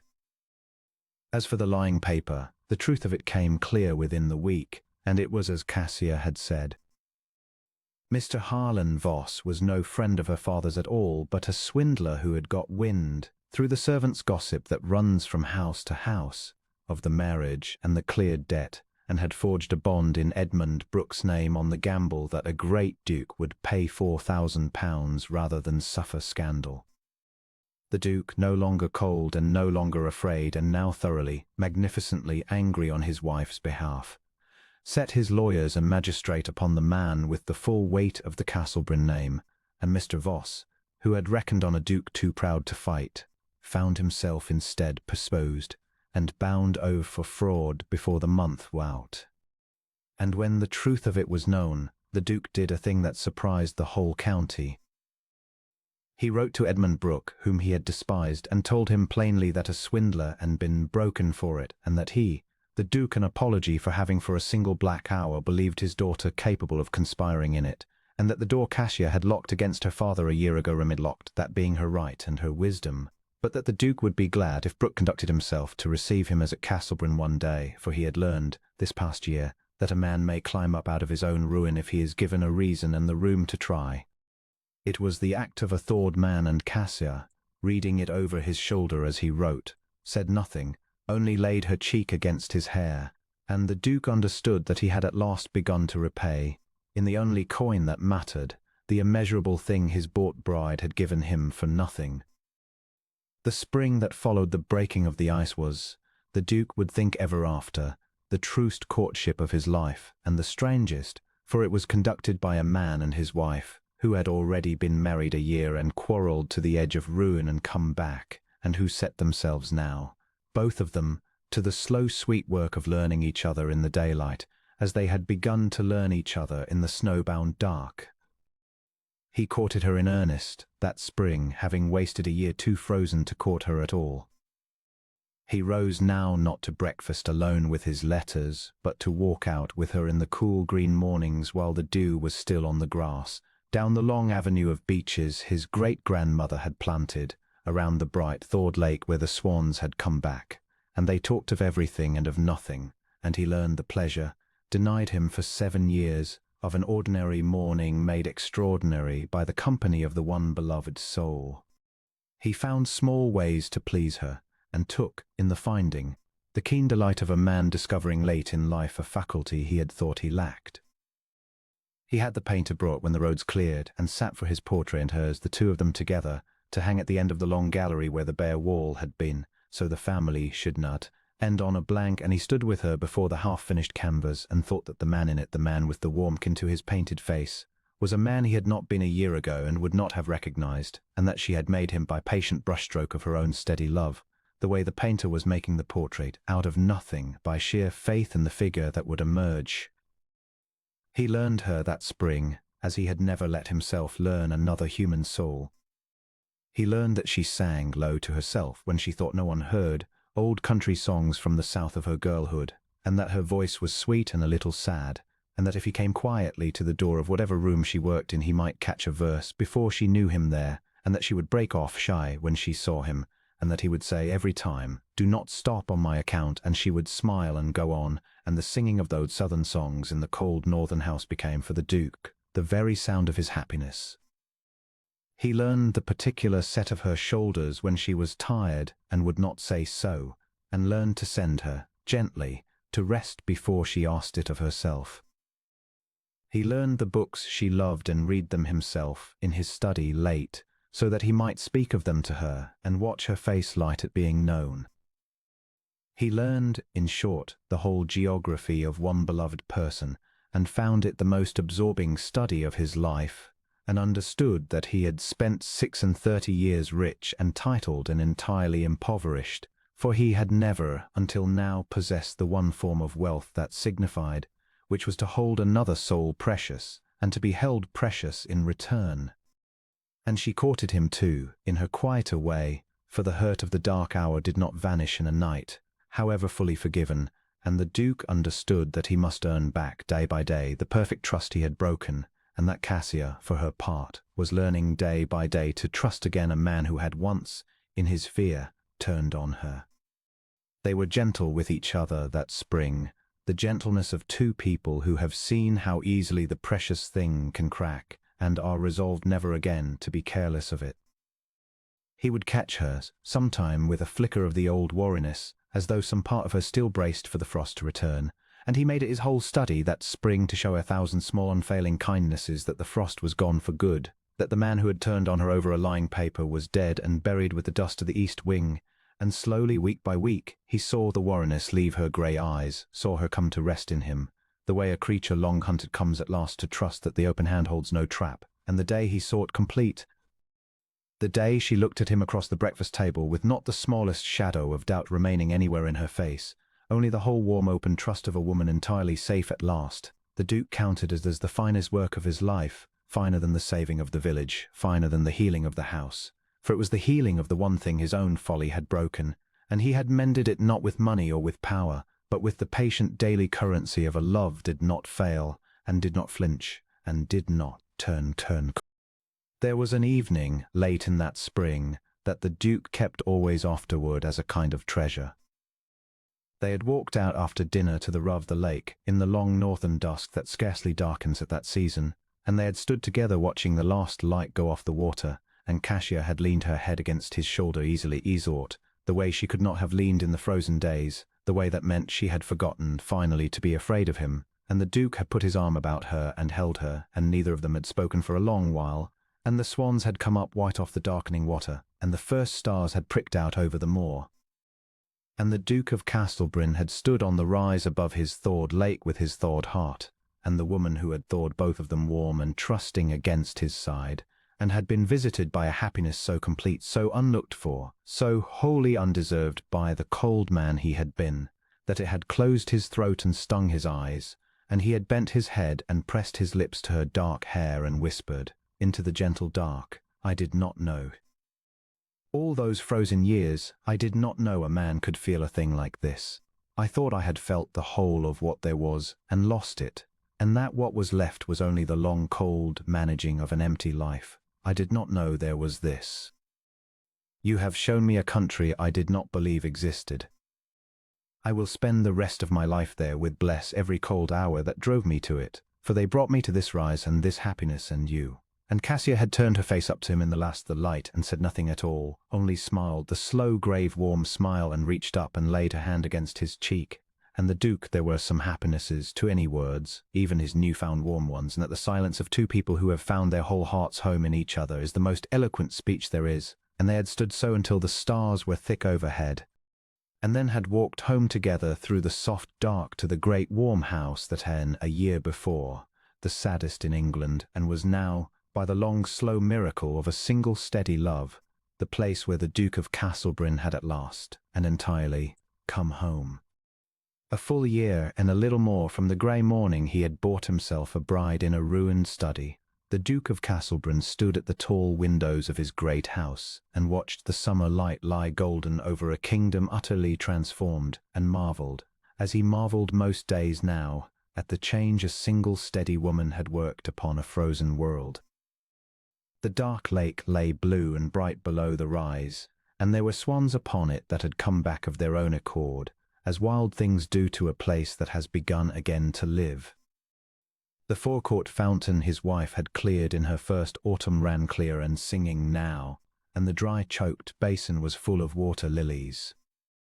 The wild gardens she had cut back from the windows had been replanted through the spring, and the lower meadows the Duke had drained in secret, and never owned to ran deep and green to twice their old yield, and the cottages by the mill wore new thatch and new whitewash and new glass in their windows, paid for without stint from a purse that no longer counted the spending of itself on the people who were, the Duke had finally and fully learned, his to keep. The whole estate had woken, and at the centre of the waking, never raising her voice, never claiming the credit that the whole county now laid at her feet, moved the Duchess of Castlebryn, the bought bride, the bankrupt's daughter, whom the Duke loved with the whole of the heart he had thought dead 7 years, and which had proved, under her long patient tending, only frozen and capable, like the lake, of thawing back to blue. They had become, in the way of two people who have quarrelled to the very edge of ruin and come back, closer than the easy and the untested can ever be. The Duke had burned the dust of the east wing himself with his own hands that first spring. He and Cassia had stripped the grey rotted from the walls of the dead rooms and thrown the windows to the air for the first time in 7 years, and they had made of the music room a music roof for Cassia played, he had discovered, and made of the mornings her own bright sitting rooms full of light, and the nursery they had left for a while, simply aired and clean and waiting, and had not spoken of, and had both understood. The locked door was gone. There were no locked doors at Castlebryn any longer, in the house or in the man. The long cold dinners at the far ends of the vast table had ended too. They ate now, by Cassia's quiet revolution, at one end together, near enough to touch, and they talked, the Duke who had never filled a silence in his life, talking now of everything, the estate and the books and the past and the future, and laughing, which the household had not known he could do and never tired of overhearing. Mrs. Penhallow, who had wept to see her mistress brought safe from the fever, now ruled the below stairs of a full and warm and bustling house, with the fierce pride of a woman vindicated in her surrender, and would suffer no word against the Duke or Duchess to be spoken in her hearing. Bess the housemaid had been raised to lady's maid and adored her mistress past sense. The whole household had thawed with the house and the man for warmth. The Duke had learned, runs downward through a house from its master and mistress the way cold does, and a place takes its temperature from the hearts at the top of its great stair. On the anniversary of their wedding, that second grey morning come round to gold, the Duke took his wife out alone in the early light to the rise above the lake, to a bench he had set there for her in the spring, looking down over the whole restored estate, and he gave her a thing he had been a long time making. It was a ring. Not the plain gold band he had slid cold and hurried onto her cold hand in the half-empty chapel a year and more ago, the band of the transaction, though she wore that still and had said she always would, for it was the truth of where they had begun, and she was not ashamed of any truth. This was a second ring to go above it that he had made in the county town from a stone the colour of the grey-blue, the colour, he told her, of her eyes the first time she had looked at him across her father's desk and refused to look away, the look that had recorded in the frozen ledger of his heart the one entry he had not been able to read for a year, and could read now with perfect ease, for the entry had been love, only love, from the very first, had he had eyes to know it. "I bought you once," the Duke said, and he took her hand in the gold morning light and slid the new ring above the old. "I bought you to discharge a debt and pay a duty and make sure I could never be loved, and so never betrayed, and so never be a fool again. It was the coldest bargain a man ever struck, and I struck it in a frost 7 years deep, and it was the most fortunate thing that has ever befallen me, and I did not deserve it, and I have spent a year learning to. This ring is not a purchase, Cassia. There is no debt behind it, and no duty, and no fear. It is the only thing I have ever in my life given freely and for nothing and asked nothing in return, which is the thing you taught me. You gave everything freely and for nothing your whole life and asked nothing, until you came to my cold house and asked, at last, for one thing only, that a frozen man should learn to come back. I have learned it. I will spend the rest of my life learning it better. I love you. The ice is broken. You broke it. There is no frost left in me anywhere that you have not warmed. Wear this above the other, the free gift above the bought one, and let it say what I was a year too slow to say, and will never again be slow to say while I live, that I would not trade the cold bargain that brought you to me for all the warm and easy loves in the world, for it brought me you, and you are the whole of my fortune, and I am, at last, and entirely and forever yours." Cassia looked down at the 2 rings upon her hand, the cold-bought band and the freely given stone, the colour of her own eyes, and then she looked up at her husband in the gold light, the forbidding Duke of Castlebryn, who had bought her to make sure he could never love, and had ended by loving her past the breaking and remaking of his own frozen heart, and her grey eyes filled, and she smiled, the slow, grave, warm smile he had spent a year learning to earn, and would spend a life earning again each day. "When I stood in my father's study a year ago," she said, "and you told me your terms, that you were not a warm man and did not mean to become one, and that if I required love I must not seek it from you, for you had none to give, do you know what I thought, Sylvester? I thought, there is a man who has loved so deeply once that he has frozen the place over to keep from ever loving so again, and a place frozen that hard was a warm place first, and may be warm again if anyone has the patience to wait out the thaw. I did not marry you for the title or the rooms or even for my father's sake, not truly, not in my deepest heart. I married you because I looked at the coldest man in England across a ruined desk and saw, under all that ice, a fire that had only been buried, and I thought, I will tend that. I think if it kills me, for a fire that deep is worth the waiting. And I waited. And here it is." She lifted his hand and laid it against her cheek, as he had laid hers against his in the snow. "Here is the fire. You were never cold, my love. You were only waiting, the same as your sad, beautiful house, for someone to come who was not afraid of the work. I was never afraid of the work. I told you so the first night, do you remember? Idleness was never my comfort. Well, here is my life's work then, the warming of one frozen heart, and I have never in my life been so well employed, nor ever shall be, and I would not change one cold hour of how we began, for it has made the warm ones warmer than any love that came easy could ever be. I love you, Sylvester. Now and a year hence and every year, until the lake itself runs dry. Take me home. We are letting the day go by, and there is a great deal of living to be done in it." The Duke rose and drew his wife up beside him, and the 2 of them in the gold morning above the blue lake and the singing fountain and the green meadows and the whitewashed cottages and the whole great waking kingdom that a single steady woman had thawed out of 7 years of frost, and then they turned together and walked back down toward the great house of Castlebryn, no longer the saddest house in England, by the slow patient warming of tarts very near the happiest, and the swans came up off the bright water behind them, and the year turned on toward all the warm years that were to come, and the Duke of Castlebryn, who had bought a wife to make sure he could never be loved, walked home in the sunlight with the love of his life upon his arm, and a heart entirely thawed and entirely hers, and did not look back even once at the cold place he had come from, for there was nothing there any longer but that the dust they had swept out together, and everything before him, Every warm and golden thing was hers and his and theirs for as long as ever they should live.